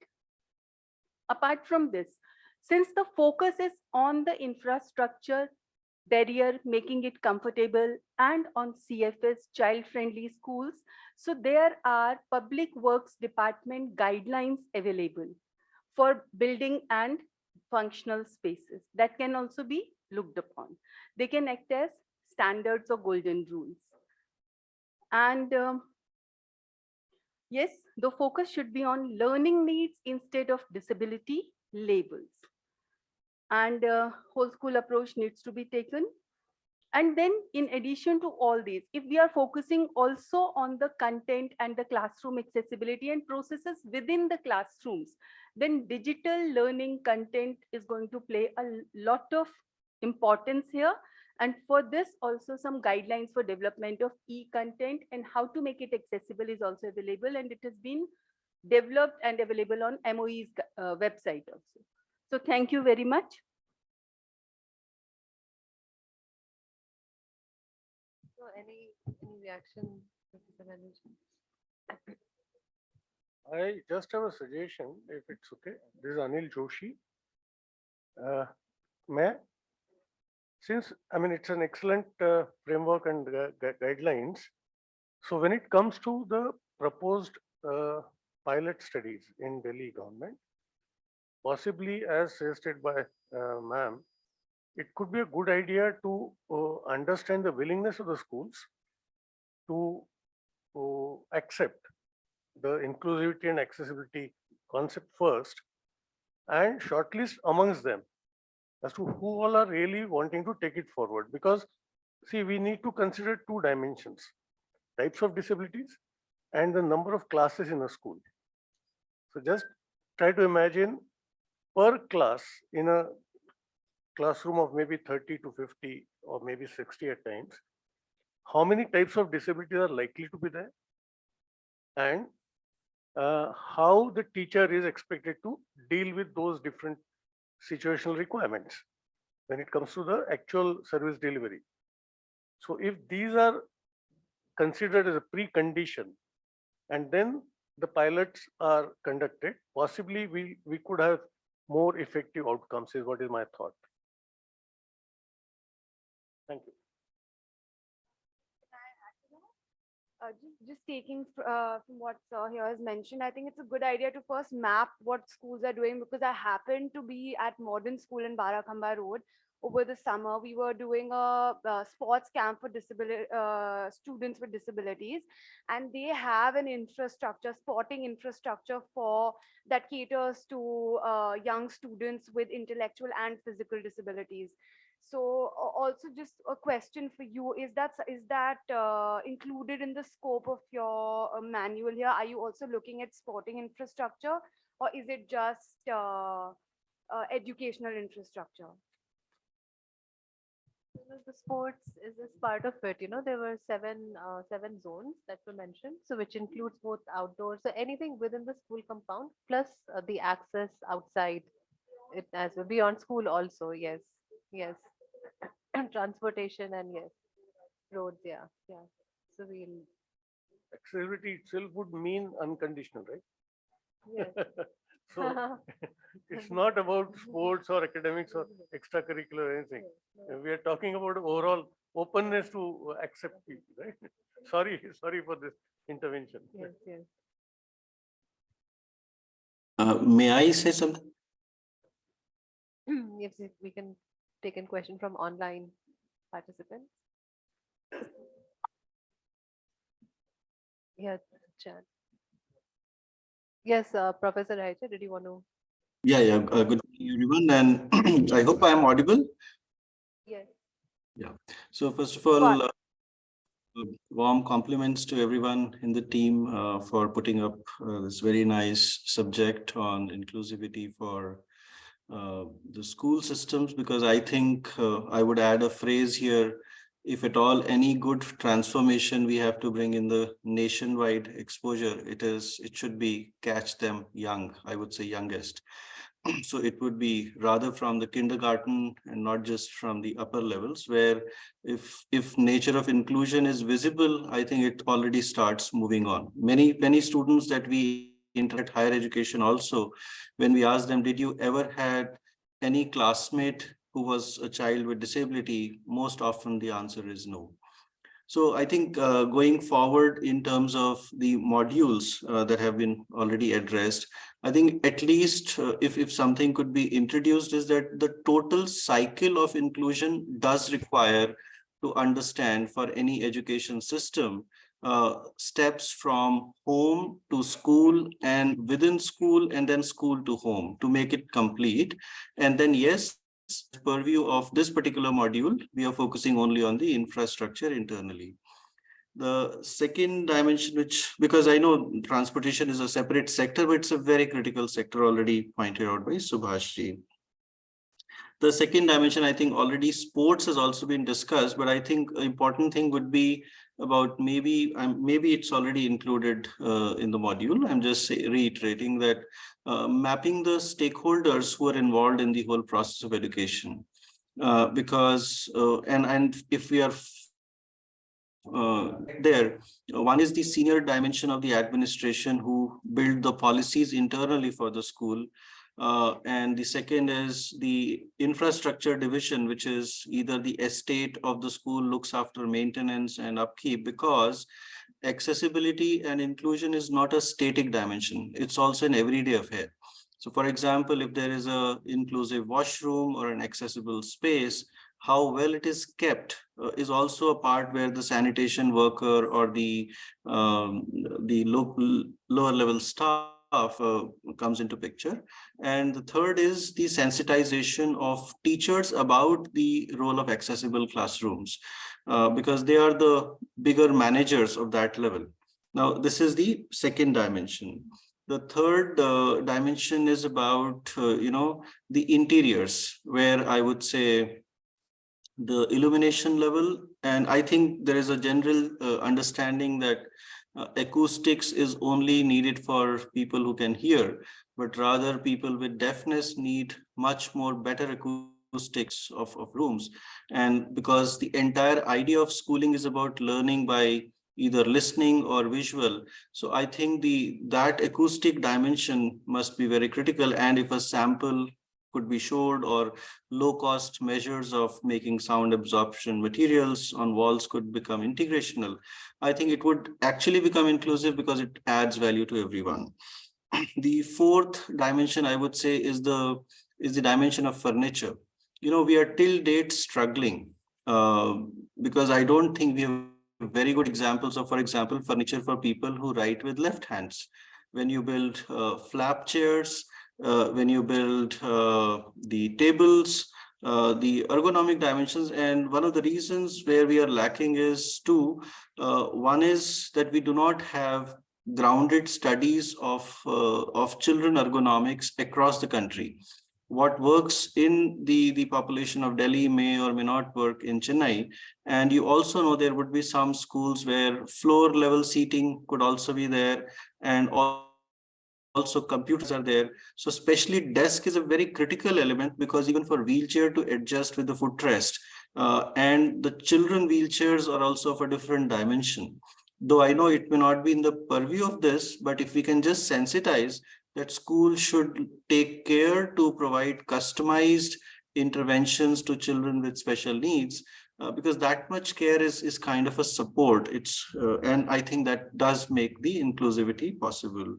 And the last dimension I think I just want to touch upon is the dimension of sports, both for gender sensitive dimension overlaid with the intersectionality of disability. I think playing in at least these four sections. One is the athletic domains, the second is the court based games, third is the indoor games, and fourth is, I would say, the access to stage and assembly areas.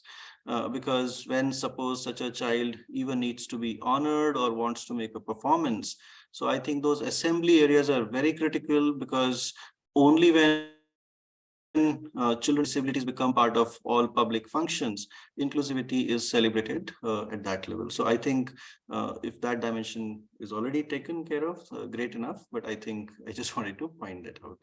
So thank you so much. Thank you, Professor Heja. Professor Banerjee, would you like to respond? Because some you have already incorporated. Yes, thanks a lot, Gaurav, and thanks a lot, particularly for highlighting, these classroom interior issues, which had really been a major focus of our checklist. So I truly appreciate the need for this, and I remember this left hand and right hand. Maybe you face the same thing at IIT Roorkee. In IIT Kharagpur, we have in some of our examination halls, we have the chairs which have only, the tables which are attached to the right hand side. So, so I have included that. And thanks a lot. We have noted down your comments.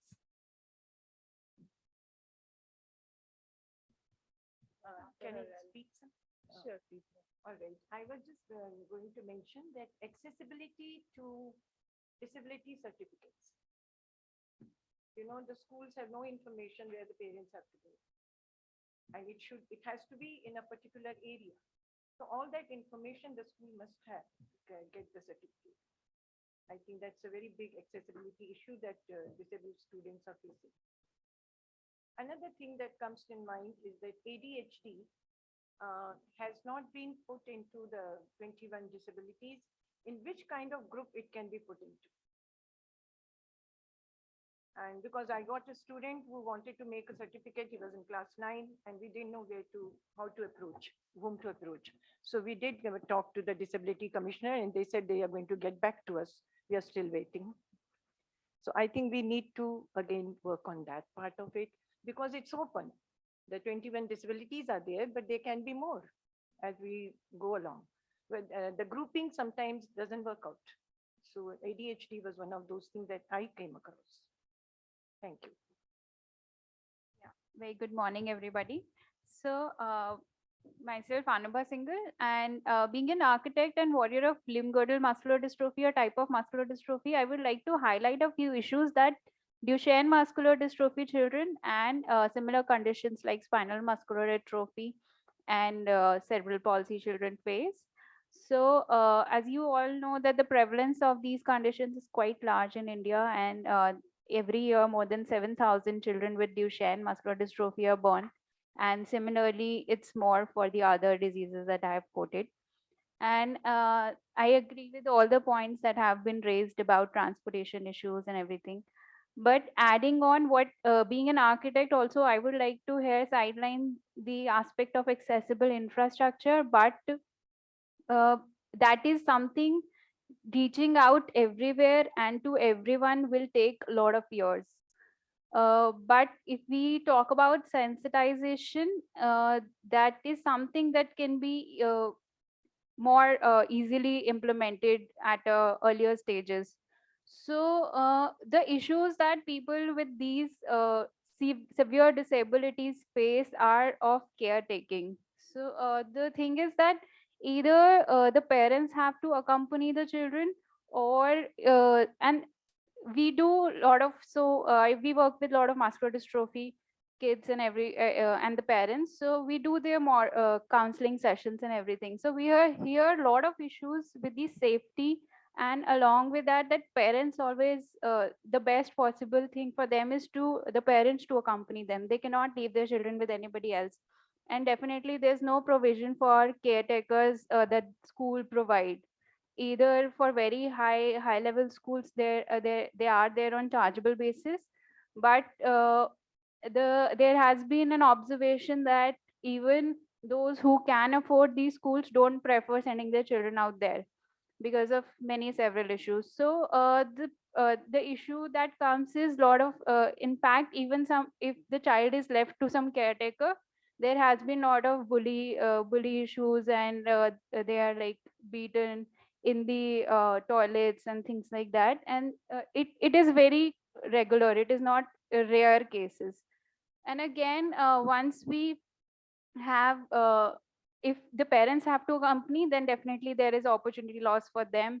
They cannot, their career is almost over with the caretaking of their own children.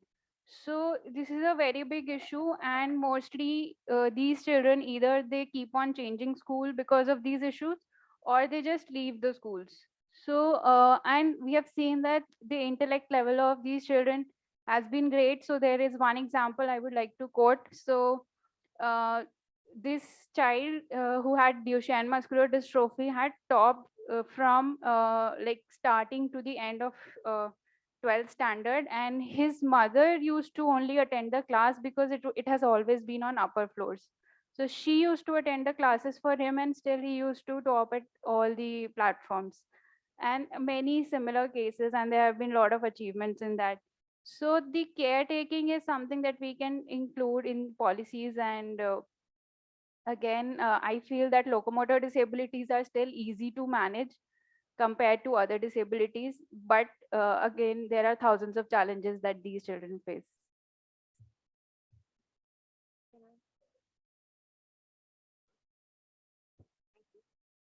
So as a hearing impaired person, I really welcome this whole initiative, because when I was in school, this was not there. So I really appreciate the way of, building the awareness and also auditing the spaces.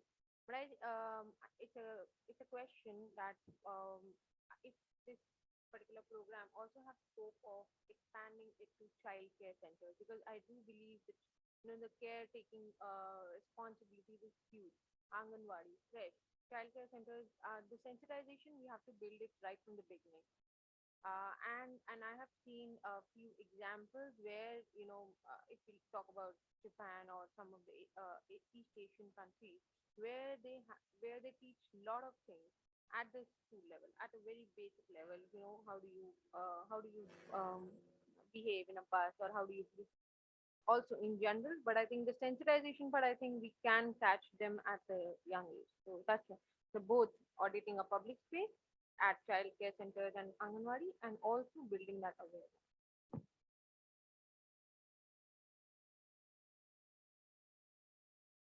All yours. Well, to begin with, hearty congratulations to the United Nations team and to IIT Kharagpur. I mean, as an individual and as a representative of my organization, I thoroughly believe that the place where change starts at a societal level is with education and is at educational facilities. So it makes absolute sense that something like this has to be put together. And again, you have my commendations for it. Thank you for the initiative, and thank you for inviting us to be here.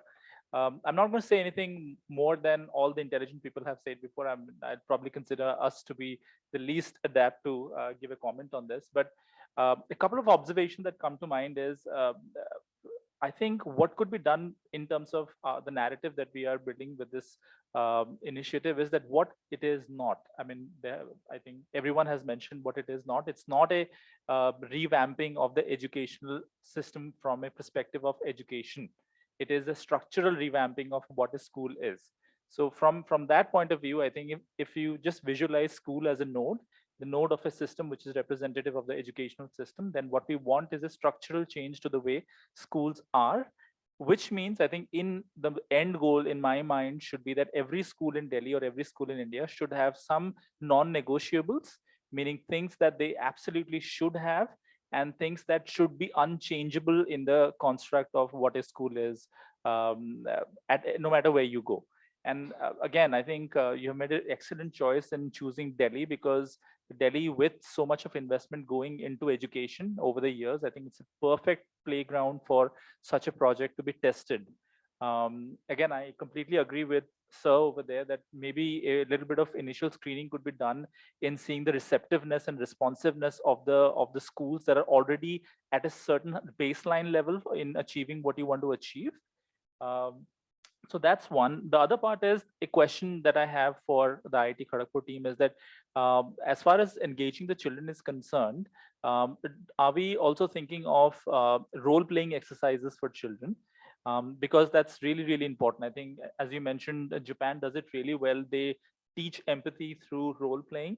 And I think a lesson that we probably have not harped upon is the moral science class in our schools. I think that's probably the place to start for us to have a better inclusion at a societal level. The second would be in terms of auditing. I think if we really want to catch them early and catch them young and create champions of accessibility, I think gamifying the process of auditing for children will make it really, really effective. Like, for example, a measurement of 900 millimeters for a child of 10 years age might not necessarily be something that they would like to do on a ruler. Maybe two children standing side by side with their arms spread apart is probably a better way of saying that is this accessible or not. So that could be something that we could consider at a later point in time. And I completely agree. I think this integration of what a teacher should be to a child, and that child doesn't necessarily have to be of a certain type of disability. The teacher in itself should be adapt to be working with a lot of different types of disabilities. And I know that might not necessarily be something which is possible, but that's probably something that I would see happening over a period of time. So improving the ability of the teachers to work with children with special needs. And I completely agree with you, ma'am. I think that teacher trainings are probably an extremely effective way to build that, both from a structural point of view and from an educational point of view as well. And my last point would be because what you want is scale and what you want is sustainability. I think integration of a task force, maybe at a school level or maybe at a district level, is something that would really help. And that task force doesn't necessarily just have to be members from the school administration, but teachers, school administration, and parents becoming part of the task force will probably make life easy for the school itself and for the administration at large. I'll take a pause here. Kanika, do you have anything that you want to add? I just wanted to like add on to or specify this point only that when we are dealing with children, the checklist need to be something very specific to them. I mean, I think like, making them sit on a rolling chair would actually add the fun component on it also, and like, add to this. And like, I remember in our college days in architecture, I think the most hated part was structures, survey, and measure drawing. So, I mean, we can't expect the same thing with children of like 10 years age, but like doing something, maybe they can count the steps, or like how Utsav said that spreading their arms and measuring that how wide it is something which can be like dealt with. And I also had like, although we just had a glimpse of the checklist, I think accessibility to certain facilities need to be defined, particularly when we are creating the checklist for the child, because like like I could just note down one point where stage is accessible or not is something which need to be defined more, because it will have different interpretation for all different types of disabilities. So those are like only specific and very technical observations. Thank you. If I can just interrupt, sorry. So I would like to introduce Mr. Rahul Agarwal. He's the Deputy Director at the Department of Social Welfare in Delhi, and I would really want to extend sincere thanks to him, because when we started conceptualizing this project and engagement in schools, it was really through his leadership and dynamism that we got a lot of confidence to pursue this area, and just want to. So Mr. Gaurav, we have been having this roundtable discussion, and would you like to listen and you can Hi everyone. First of all, my apologies for being late. Actually, I've been deployed in election duty for MCD, so I had a statutory role to play right now. I just got over with this, so I came here. When this idea of training in schools, and also there's another module, I don't know whether it's included here or not, that is training PWD engineers, public works department engineers. PWD, sometimes we confuse it with persons with disabilities and persons public works departments. So when we talk about this doing in school, if we see accessibility, the stakeholders are engineers, teachers and principals, and children. Why I'm talking about engineers is I realized over a period of being from administrative background and I deal with various subjects. So I saw most of the work, 90% of the work in Delhi or in any other state is being done by public works department of that particular government. And the budgets are in thousands and thousands of crores, or lakhs, in fact, lakhs of crores. And what they do is many times the engineers themselves are not actually aware about the standards or that they need to follow, or they're not sensitized about accessibility, etc. Even if the top engineer is aware, there's a long chain till bottom where the actual execution takes place. That is subcontractors, junior engineers, then assistant AEs, then superintendent engineers, etc., etc. There's a long chain.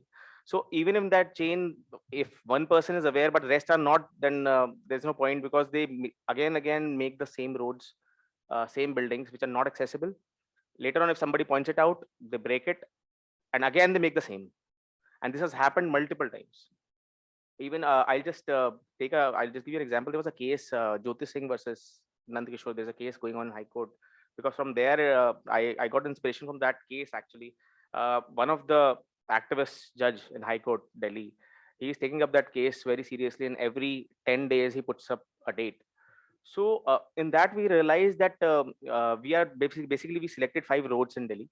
One is Lodi Road also, and we got a social audit done by School of Planning and Architecture to find out what are the things which are lacking in that particular road and which does not make it accessible, or what are the things required to make that road accessible for a wheelchair person.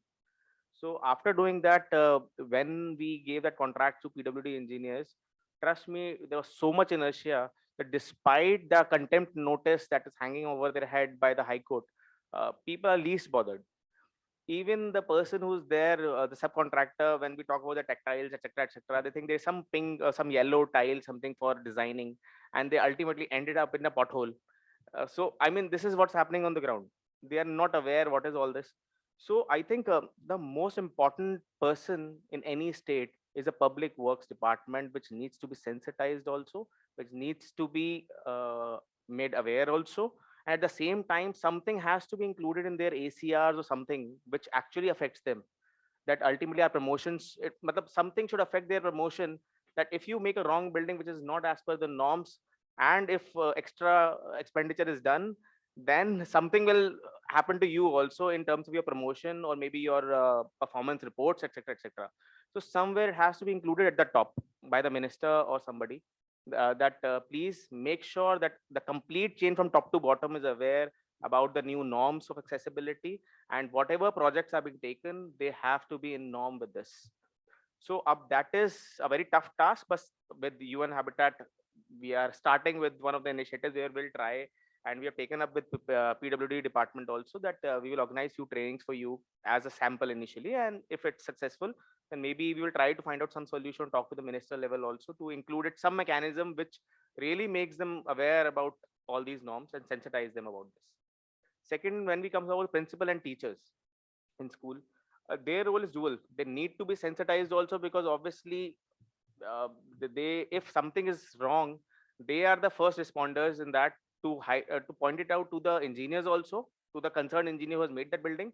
At the same time, they have to ensure that the children or parents, whatever their requirements are there, they need to need to sensitize them also to the children who are there. I mean, neurotypical children who are there, or maybe for other children, PW children who are there. So overall, they need to sensitize the classroom and the parents also. Many times we have seen that it is the parents of the normal children. I'm using the word normal children not just to distinguish them from PWDs. general students that who actually are the main problem, who tell the principal why this child is studying in this class, or this is the child who is spoiling our kid, etc., etc. That can be done away with only by sensitizing them that this can happen to anyone. The difference between an able person and disabled person is just a 10 seconds difference. Somebody meets an accident and suddenly his status changes from a normal to a disabled. So until unless they realize this difference, that it's just a matter of 10 seconds, which can really put them in the next category, they need to be, sensitive towards every child who's studying there. So that those kind of things are to be inculcated in the curriculum also, or maybe in the training modules also, where parents are, again, role playing is a very good way to actually make them realize that this can happen to their children also, that they should not pressurize the school principals and teachers to actually behave in a particular manner and discriminate against the people, PWD children. Then the third comes is again the children, who are the end users also. Until they are aware about this, that this is what is their right, somebody needs to raise their voice, okay, this is not there. If a toilet is not there, a PWD toilet is not there, then the child needs to know there has to be a separate toilet for PWD child beside the two we have.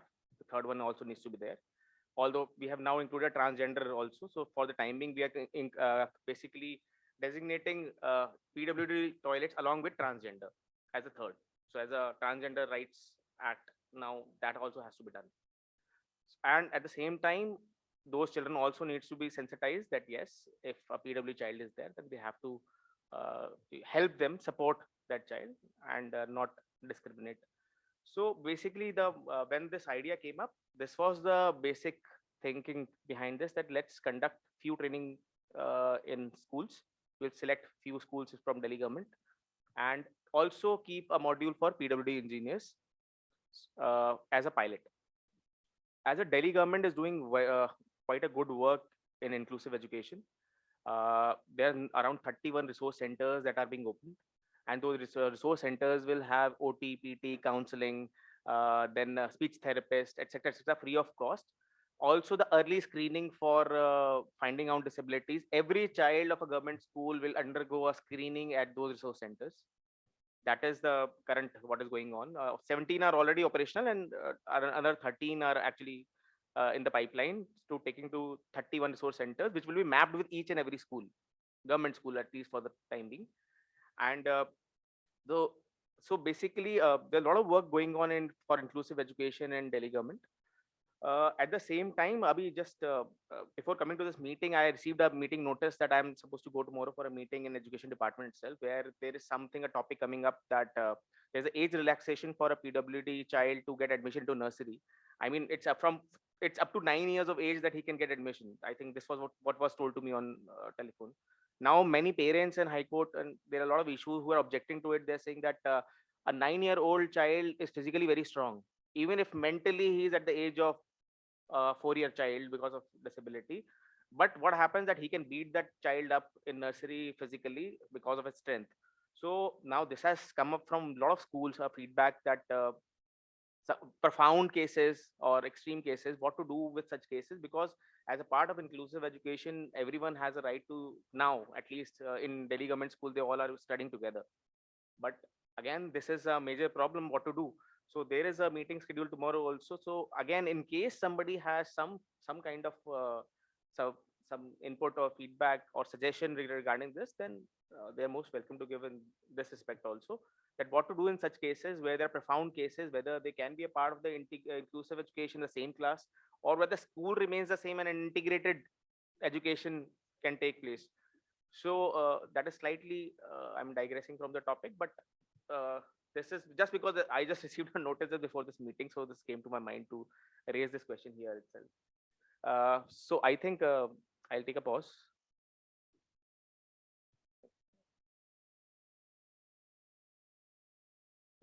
Thank you, sir, for sharing the pain that we all have all been facing from the other side of the table, right? Like I'm talking about being in the disability inclusion sector and working here for the past 20 years. Maybe for the first time in my experience, I'm hearing the pain from the administrator's point of view. So that's a very welcome thing. Few suggestions for making the infrastructure accessible. can we think of having the nameplates in Braille along with print, that too installed at the appropriate height? First thing. And within this Braille nameplate, because of the advancement in technology, can we have audio signages? That is also possible nowadays. Next thing is, as you have very rightly mentioned about the engineers and all and public works department, can we conceptualize stairless buildings, buildings without stairs, replacing stairs with ramps? So we may brainstorm about, if we are replacing stairs with ramps, what positives and negatives and what could be the consequences. Another thing is, we can have Braille trails with the yellow tiles that we see in the metros and all, and in the malls also, audio signages. And we can also place the navigation maps of the educational institutes like schools. Say, for example, we have navigation maps in our trade fair at Pragati Maidan. So that helps everyone in locating the classrooms, in locating the principal's rooms and all. And to be very specific, that visual depiction helps children with autism a lot, along with other disability conditions. We also need to think about the designing of the desk and the chairs, because RPWD also includes dwarfism as one of the disability conditions. So the regular height chair and desk may not be accessible. Then when we are thinking of designing the desk, we also need to think of how a child using wheelchair will access the desk and tables. The desk in the classrooms, as of now, they do not allow easy movement of wheelchairs. And similarly, the doors of the classrooms also needs to be widened. Then there might be some do's and don'ts regarding whether to keep the doors and windows completely shut or completely open, so that a child with blindness or visual impairment may not bump with them. So that may lead to few more hazards and all. Stairs we have covered. Then switches also needs to be at appropriate height. Same goes with the latches in the washrooms. Because if a child may not be able to reach the latch, the height at which the latch is there could be latches which can be operable with the feet. Thank you, sir.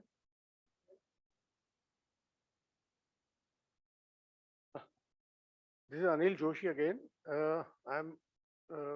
Whatever I'm going to say is based on my experience of raising a daughter who is 29 years old today.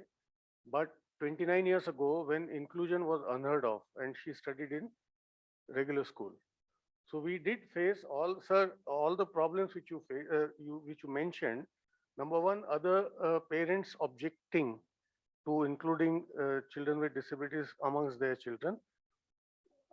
We dealt with it ourselves. It's a matter of communication.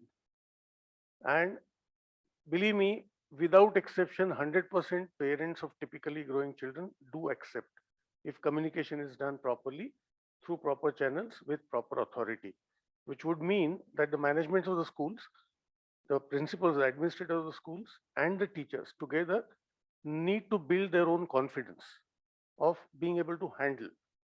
Sir, it's a very good point that you mentioned about thousands of crores being spent. I would call it not qualified in any way, but you only said that something is built and rebuilt the same way. Sir, there is a request to look at accessibility with a holistic perspective rather than looking at it as a civil construction perspective. So the moment we shift the focus of accessibility as with the user's perspective, what all the user is going to look for when he or she is interacting with an institution, may it be educational institution or any other place, which would not just restrict it to civil works, but would also expand the scope to availing of those services in a easily and comfortable manner. So what it would mean is content, delivery of services, accessible spaces, of course, being one part of it. So yes, to begin with, PWD engineer sensitization is required, but it needs to have other stakeholders also involved. And third, my humble request to you is, see, disability doesn't mean violence. When it came to that, the principal of my daughter's school told us and explained to us, Mr. Joshi, other children also can be violent. So it's not that only persons with disabilities or children with disabilities are going to be the troublemakers. Other children also are there. So we need to go to the root cause analysis of why a student, may he be 6-year-old or maybe 4-year-old, gets into the violent activity or gets into bullying or gets into beating others. So it has nothing to do with the age per se. It has nothing to do with the physical structure of maybe 9-year-olds. I understand there will be some difficulties, but teachers are there. Teachers are experienced, and they most of them give motherly treatment. And the last point, sir, all these things can work beautifully if there is a partnership of confidence between parents and the service delivery people. And of course, there are many, many experiences, live experiences, which I can share offline. Thank you so much.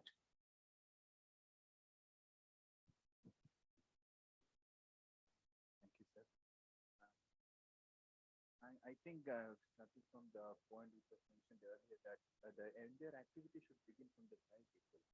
For example, coming to Delhi specifically, out of the 18 lakhs, 12,803 students in the schools of 1,043 schools in India, in Delhi. The assessment screening was done using that tool called Precious tool by NCRT. The screening was done in Delhi, in which they were identified 18,271 children with some form of disability. And this disability ranges from a mild disability to the even deaf blindness, in which only way of communicating them is tactile sensation. Nothing else we can communicate. Now the access, so from starting from the child needs does not stop or does not begin at accessibility. It can start include early intervention, where maybe they may requiring a kind of a surgical intervention which is required there, which actually reduces their disability, or any kind of that. Okay. So that includes accessibility, assistive technology may be required for specific children, or that may include a nutritional intervention which may be required for them. There can be multiple phases in which the child needs to be addressed. So one thing is suggested, we earlier had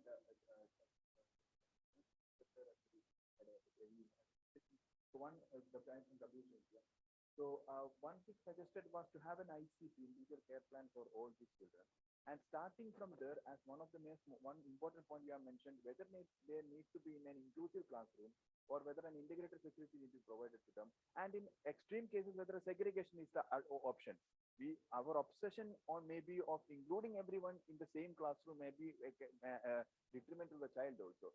So in that case, if something of what is indicated for them is a segregated classroom in which a one-to-one intervention is needed, whether we are giving them.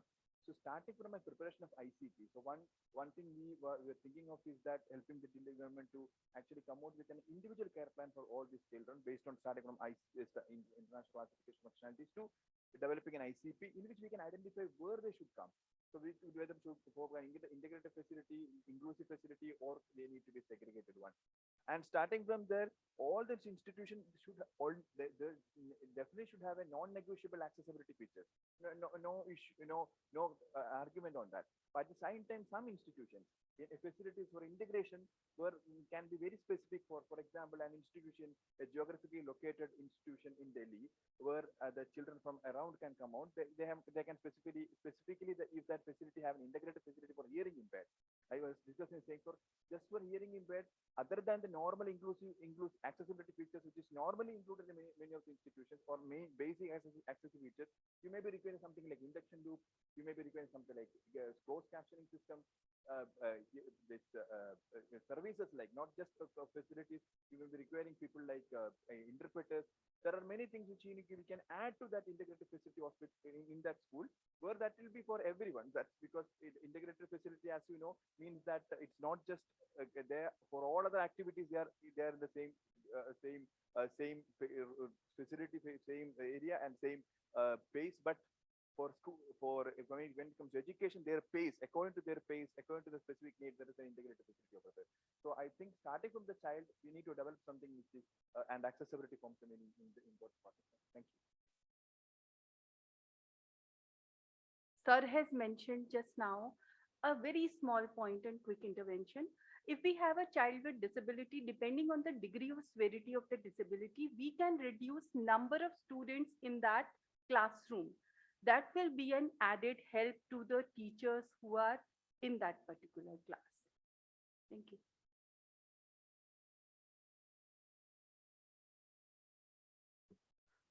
Okay, so I'll restrict myself to the feedback on the specific modules which are already there.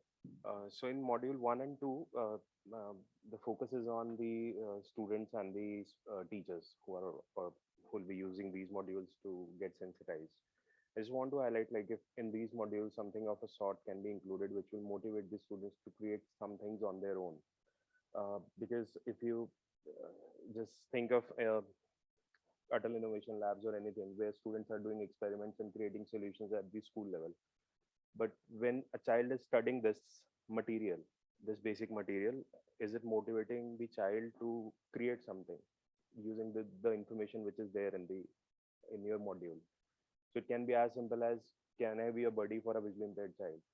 Can I help the child to get access to this printed material in accessible format? So these are small innovations, because see, if we are living in the age of information overload, what is the motivating factor for me to go through your module? What is inspiring me to use it so that it is penetrating to the grassroots levels? So, and the age group of where we are trying to introduce these modules to the children. So if you are introducing it to very early, like primary or middle school, then how they are contributing. And if you are trying to introduce higher education, then already they are occupied with their other preparations. So that part is important. Similarly for the teachers, so when a teacher is able to use your module to make something and then speak at 10 forums that this is what I have created, then it makes things start changing. So just to give few examples, in terms of tech, what can be small, simple, low-tech solutions which can be created by the teachers themselves. So these type of things can be included in the modules. And at any stage, if you think the focus of these modules is typically on the infrastructural side, if you need certain collaboration or help on the informational side, how ICT can be used or how assistive technology can be used, so then we can support in that, because we do such modules on regular basis and work with even the Delhi's state government in 2019 for a project where we did one-day workshops for all the schools on assistive technology for the students. Thank you. Higher education, because disabilities, as he said, it's just 10 seconds away. We do acquire disabilities even later in life. So the kind of modules that you're doing for students, catching them young, I understand that part of thought process. But what about universities and higher education? Yes, Because it's I as mean, much a problem there. absolutely. And it's not that the sensitivity, the insensitivity levels are much higher there also. Absolutely. And acquired disabilities are also a major issue, not just invisible also, because a lot of invisible disabilities are also required over a period of time. We fully agree to it. I think we require to make our entire built infrastructure accessible, and accessibility is also very important for higher education. But for this project specifically targets on Delhi government schools. But we absolutely appreciate your concern for yes. Yeah, yes, but this model particularly specifically targets on the schools. Absolutely, we can scale it up. True.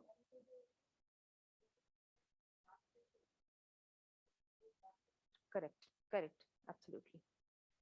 Professor Banerjee, can I just add on to? I think one thing which we can highlight in the modules is the aspect of empathy and not sympathy, which we are trying to, I think, build in through the initial two modules. And also, when we are talking about structural accessibility, it's for everyone. I mean, it's not only for the person on a wheelchair or first person with visually impairment. I mean, it's for everyone. I mean, even a normal child can actually face with an accident and be wheelchair ridden for a few days. So those aspects, if we bring in, it will be helpful for the children and the teachers to relate that it's not only for the children with disabilities, for everyone and anyone and everyone. I think that's a very good idea because we also use the term, TAB or the temporary able-bodied. So definitely we will, we can highlight that. We can highlight that so people can more relate to it. And yes, we will do that.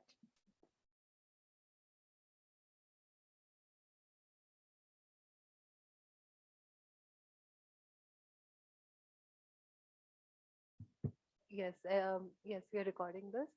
So anybody, any of the participants online who would like to comment or share their thoughts?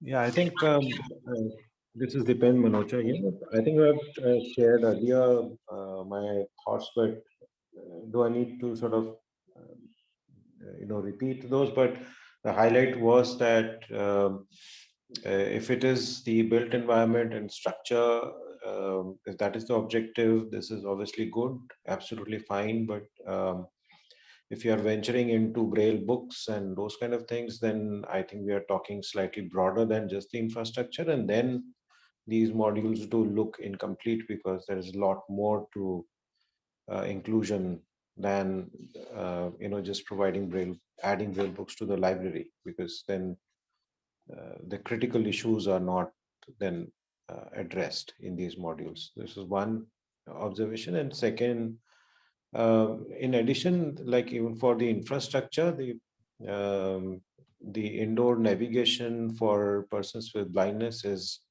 now better addressed. We have better solutions. The earlier solutions of the tactile pathways and braille, signages and the tactile maps were often found inadequate to sort out the issue, because still date, again, most of the persons with blindness are still dependent on others for indoor navigation, in spite of those things being being implemented, and for some genuine reasons. So earlier we did not have an effective solution, but now, of course, technology has advanced and there are more solutions. And I just heard Dr. Piyush Chandana, or I don't know whether Professor Rao is there or not.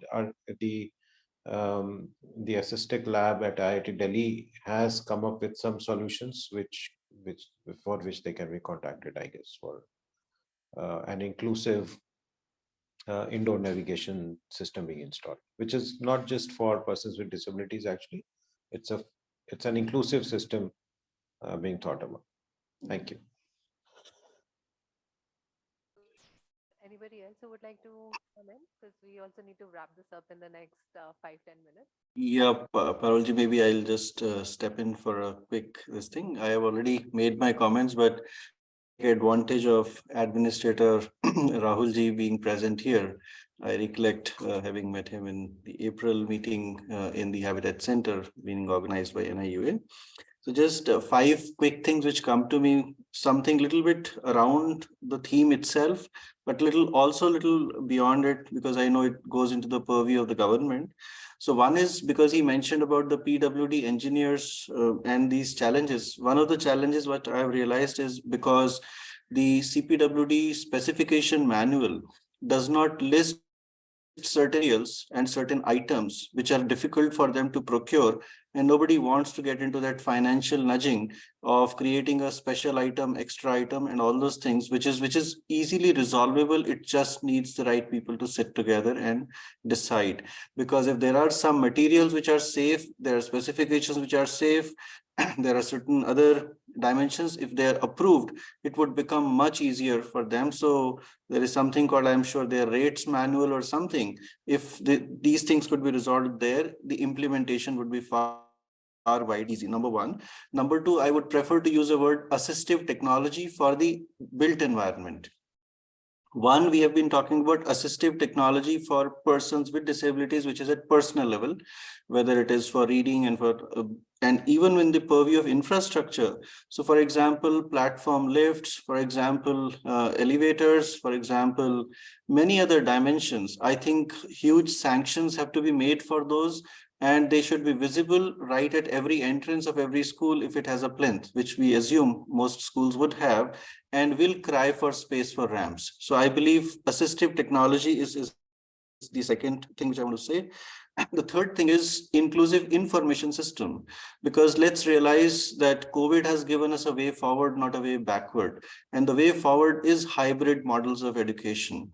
So maybe, I'm sure, sometimes a child is not able to attend a school, maybe sometimes for any other reason. The model of inclusion will benefit able-bodied children also, who may for some simple reason, for fever, for some travel reason, are not able to attend school.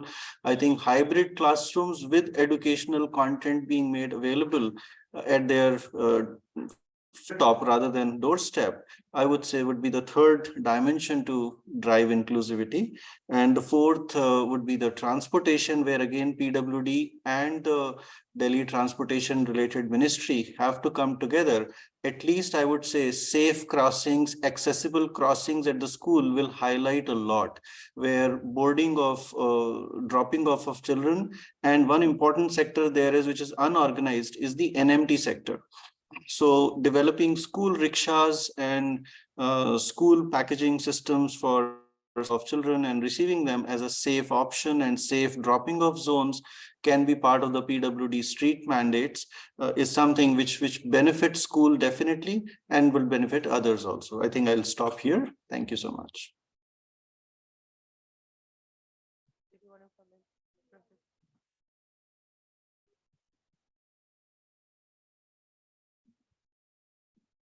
Wanted to add was like I can discuss about it offline also, but I just want to put suggestions on the interiors of classroom, as ma'am also said that if there are lesser number of students where we have persons with disabilities, so that definitely will create a larger impact. Some people who are even using automated wheelchairs need a lot of larger space in terms of desks also, and inclined desks is something that can really help, because there are people with quadriplegic conditions and they might not be able to use hands properly well also. So a few more details on that I can share.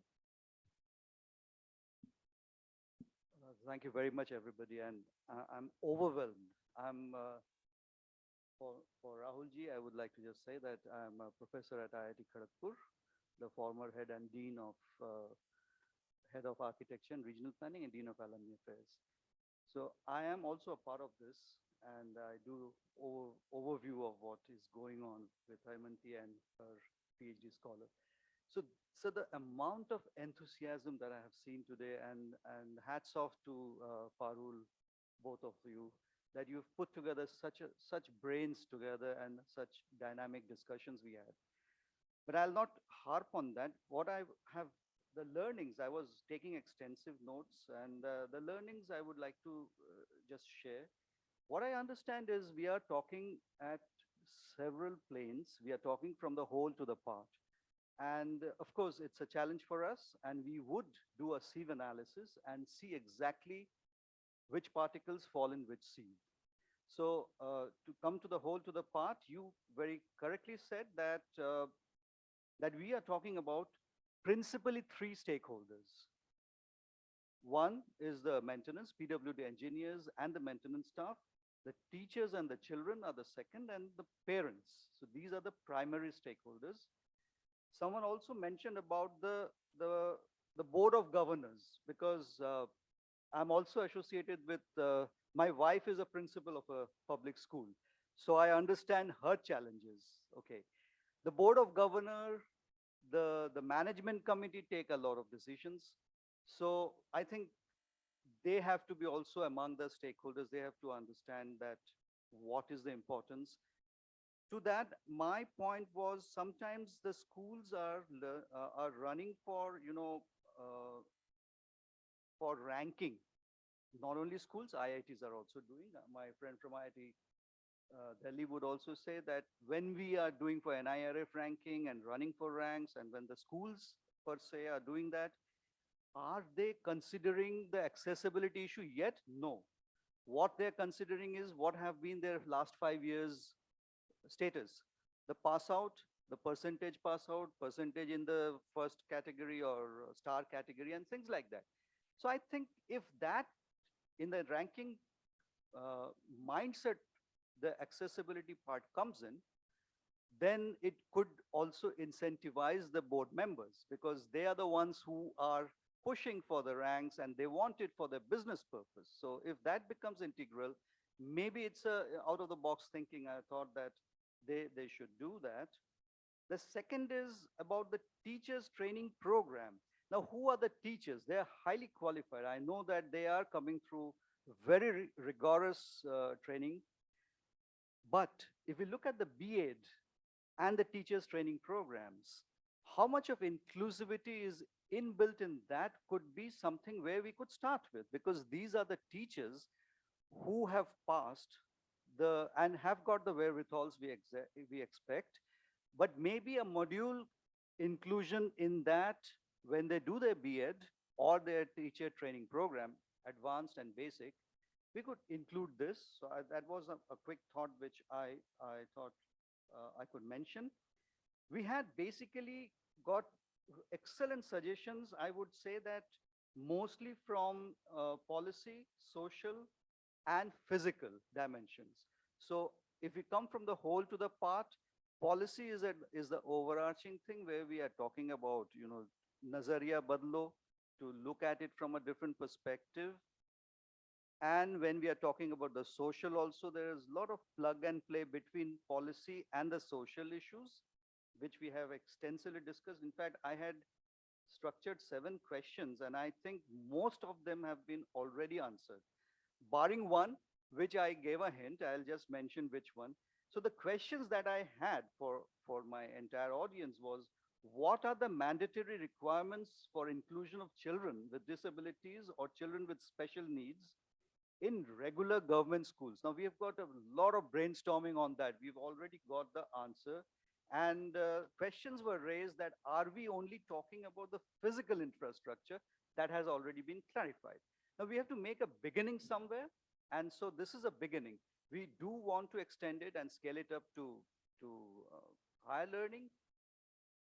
I would say that IITs, for that matter, are a melting pot, because when especially we have our higher students at the higher levels, that's postgraduate and research, they come from various parts of the country with various types of backgrounds and various types of abilities, and they all melt together, and we see a huge value chain at the end of their program.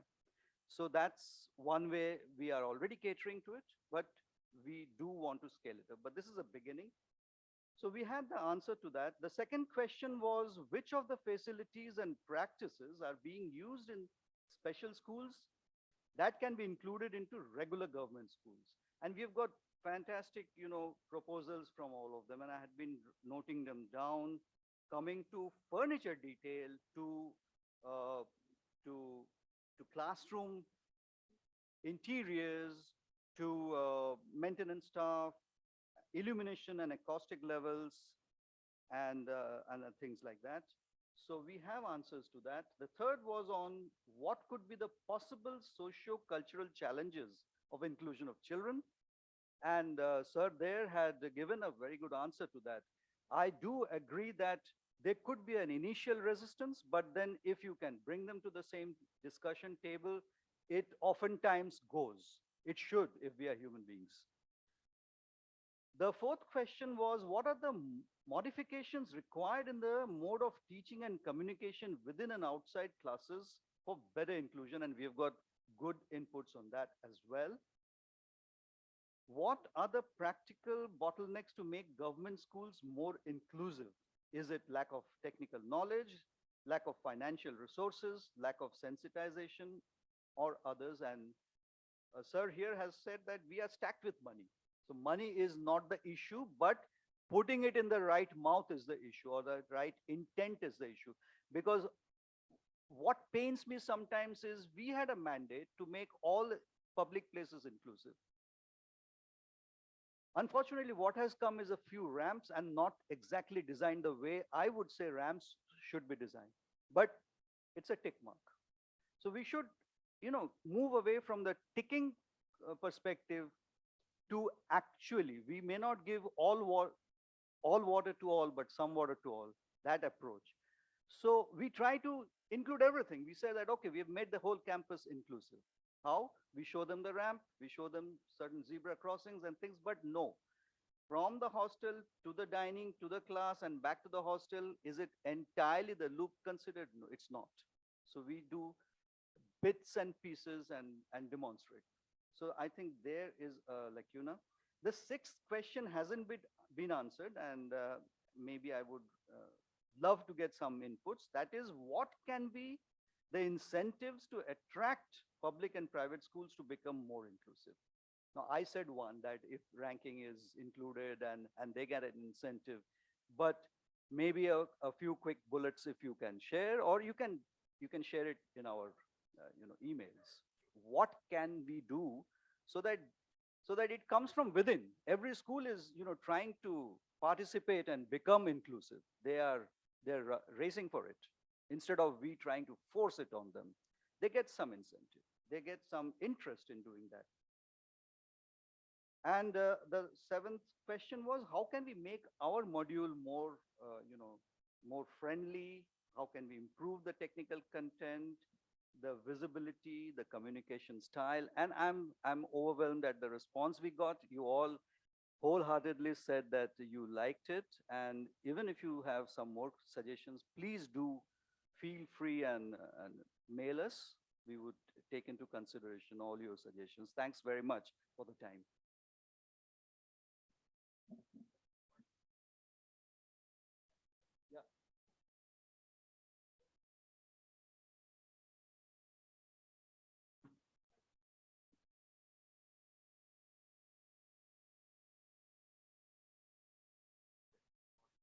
The school is not able to understand the holistic picture of what all is required. And generally, when excess audits, etc., happen, they talk about what is not there, what is the problem, but they don't talk about how the solution can be created. And if a solution can be created, then it's always a tendering process, a lot of cost is involved. But what are the 10 simple starting points in all different directions? That part is not told. And specifically, like if you are from visual impairment background, then you have your own set of needs which you will highlight. But then the other disabilities are getting neglected. So that way it becomes difficult. Second, the way this thing should be catered is for these private schools, it's a different way, and for the government schools, it's different. So if I'm going to the different government school, then school principal has no authority in taking such decisions. So it has to be top down. How about at least principal, and you can at least quickly meet the management, and those sort of things can happen, because it's giving them like a social visibility also, that this school is more inclusive in that sense. So I think this is very important, that holistic picture in sadharan bhasha, bahut sadharan bhasha mein holistic picture koi nahi bata pa raha. So that part is. I was just quickly thinking that like we have the ISO ranking, ISO certification. And I tried that in my central library in IIT Kharagpur. I was the chairman of the library for some time. And we thought that let's make IIT Kharagpur Central Library ISO certified. Now that's itself an incentive, and it shows that, okay, IIT Kharagpur Central Library has done certain things in the right way and got an ISO 9001 certification. So something like that, the schools can also get ISO certification. And the process is so robust, the process of giving the certification, that lots of things will be, ironed out if they want to go for this. The basic idea is whether they have thought and whether there is enough incentive to go for an ISO certification in schools. So we can think about ways into it. Yeah. So see, in government schools, obviously the administration does not have that much of incentive of any kind, whether a particular school is 100% inclusive or not. That depends on the officer that is sitting on that particular time at the chair, how much priority that person is giving to inclusion as a part of education. And especially, I'll tell you as an administrator, if I'm thinking, the main problem is when we intellectually discuss, we talk about ideal. When as an administrator we discuss, we think what is the basic minimum we are able to provide. Because in India there is not basic minimum. So we always talk, अरे ये तो बाद में देखेंगे, पहले daily का खाना तो खा लें, आप पिज्जा और उसके बाद में कीजिएगा. If I take the analogy, so every administrator starts from here कि पहले baseline तो create कर लें, बाद में हम और चीजों में जाएंगे. जो सोच है, the mindset, it starts from here. Like for example, when Delhi government came in, I mean, one of the USPs of Delhi government that they're pitching is that we have brought great infrastructure in schools.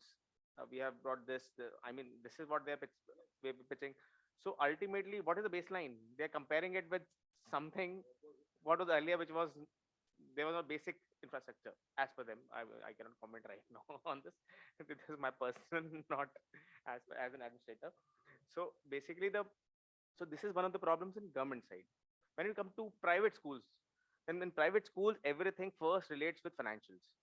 Because this is one thing that school principal management says कि हमारे को fees बढ़ानी है. मतलब this is one of the tussles that is going on with the Delhi government with private schools in Delhi, that they are not allowing them to increase the fees, and they say कि अरे teacher ratio आपको ये चाहिए और fees आप बढ़ाने नहीं देते हैं.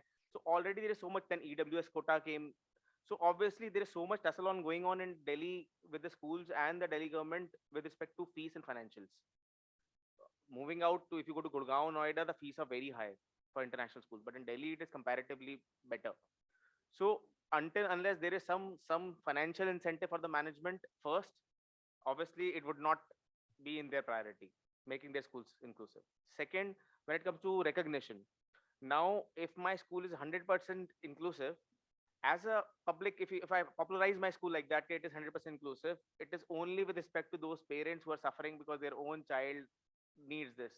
For a general population, this is not something which is a sellable point for a particular school.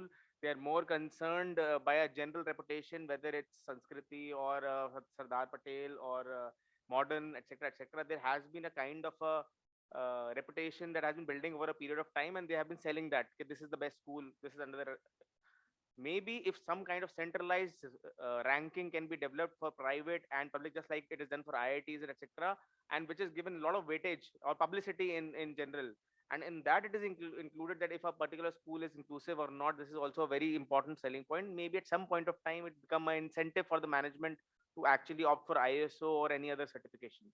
But as of now, the today's reality is obviously it is not an incentive for them to make their schools inclusive and spend a lot of money on those particular aspects, because it's not about only physical infrastructure, it is about special educators, and there are so many disabilities. So you cannot have just one kind of special educator who can do that. If for hearing impaired, for other disabilities, etc., etc., you need different kind of specialists, different kind of professionals.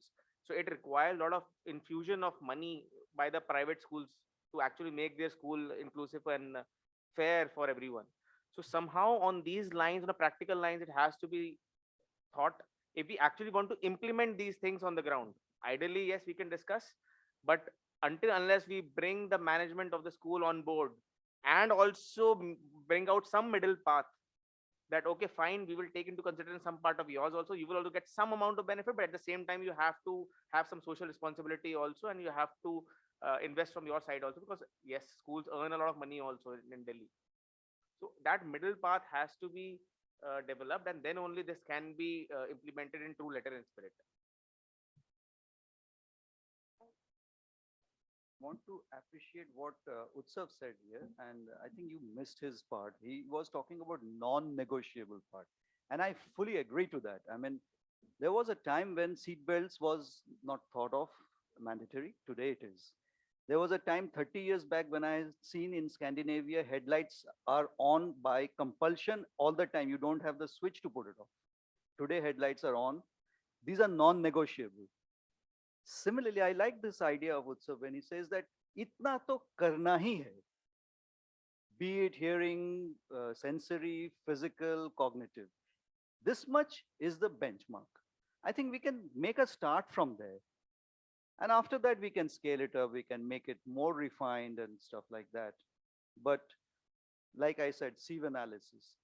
The largest particle जो नीचे रहते हैं, उसमें तो कोई negotiate ही नहीं. इतना you have to do to become a school. Maybe we can think of that. I think again the aspect of participation comes in, wherein it's also about the ask. I mean, I have a lot of friends who have kids with autism and other like disability, and they are like not willing to send their kids to the schools. Like we don't want to send them to the mainstream school because we are not confident. So first, that confidence building should be there, and like the non-negotiable can actually be achieved out of that. What are the asks, who actually want them, and the physical attributes can actually cater to a larger domain than only persons or children with disabilities, be it locomotor or be it blind, like how Gaurav has also mentioned that audiovisual aspect or online classes can actually benefit a lot of other children who have to like miss on to their classes and everything. So we have to put in that change in perspective.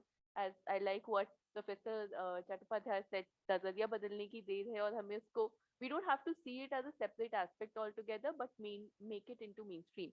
And on the Professor Banerjee, I think you and Gaurav sir would agree with me when I say that we already have a certification to assess the public buildings. Probably it's the right time that we take it forward. It's a government initiative of MAUA and MOSJ, and we need to, it's called Able India Framework, and we need to extend it to measure and include it into the incentivization. It could be the online building plan system, it could be getting the occupancy certificate, or it could be as sir said, including it into the PwC everyday working, that minimum compliance which a project should have should at least be a D grade or a C grade building. So I mean, we can look into those aspects and think about that. Yeah, no, thank you so much. And I mean, unfortunately, we are also time bound to close this extremely engaging discussion. Mr. Rahul Agarwal, any last words before we I think a good partnership needs to be developed between the government and all the other stakeholders. I think till we bring this as something of a priority for the government also, and luckily this is happening the last 4 5 years. Yes, this is becoming mainstreaming. Government is becoming serious on these issues and actually trying to do something in this field. So I think if a good partnerships developed between the various agencies, private, public, NGOs, so I think, yes, we can look that maybe after in coming years, we might be able to achieve our objective in letter and spirit. Parulji, I would request you to share our module if I mean to this presentation, because we had a half-an-hour presentation before you could arrive. So if you could just please give comments on that, that would be. Hopefully be able to spend a few minutes with you after this call. But I would sincerely like to thank everyone for such an informative session. And Professor Chattopadhyay has already summarized a lot of these things. So my 4 5 takeaways were that we need to really reduce this conversation around us versus them, this able versus disabled, and then that is the step one in our attempt also through these modules to sensitize parents across the board. Another idea that came out was to co-learn and co-create. So engaging students, not just to impart knowledge to them, but then also to help them in creating an experience that that would be that they would enjoy. Third, the details matter. That down to the level of furniture. I mean, it was very interesting, and that came quite a lot. From everybody across the table, that desks and chairs and things.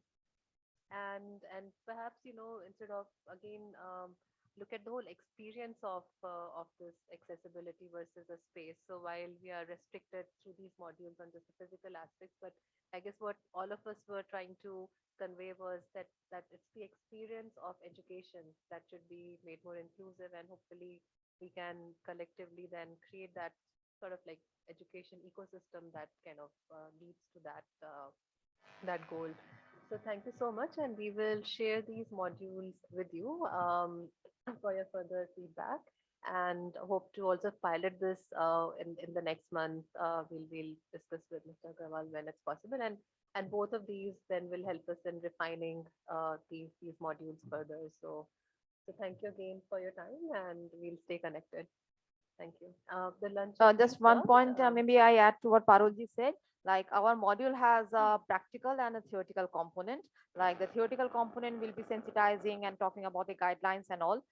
And the practical component, other than the accessibility audit, we are also thinking of a simulation exercise, which will be role playing, which we believe will be particularly interesting for the children, where they will learn to empathize. So that's what I wanted to add. Just other things that we here. Thank you, and I request you to join us for lunch. It's in that veranda area downstairs. Thank you.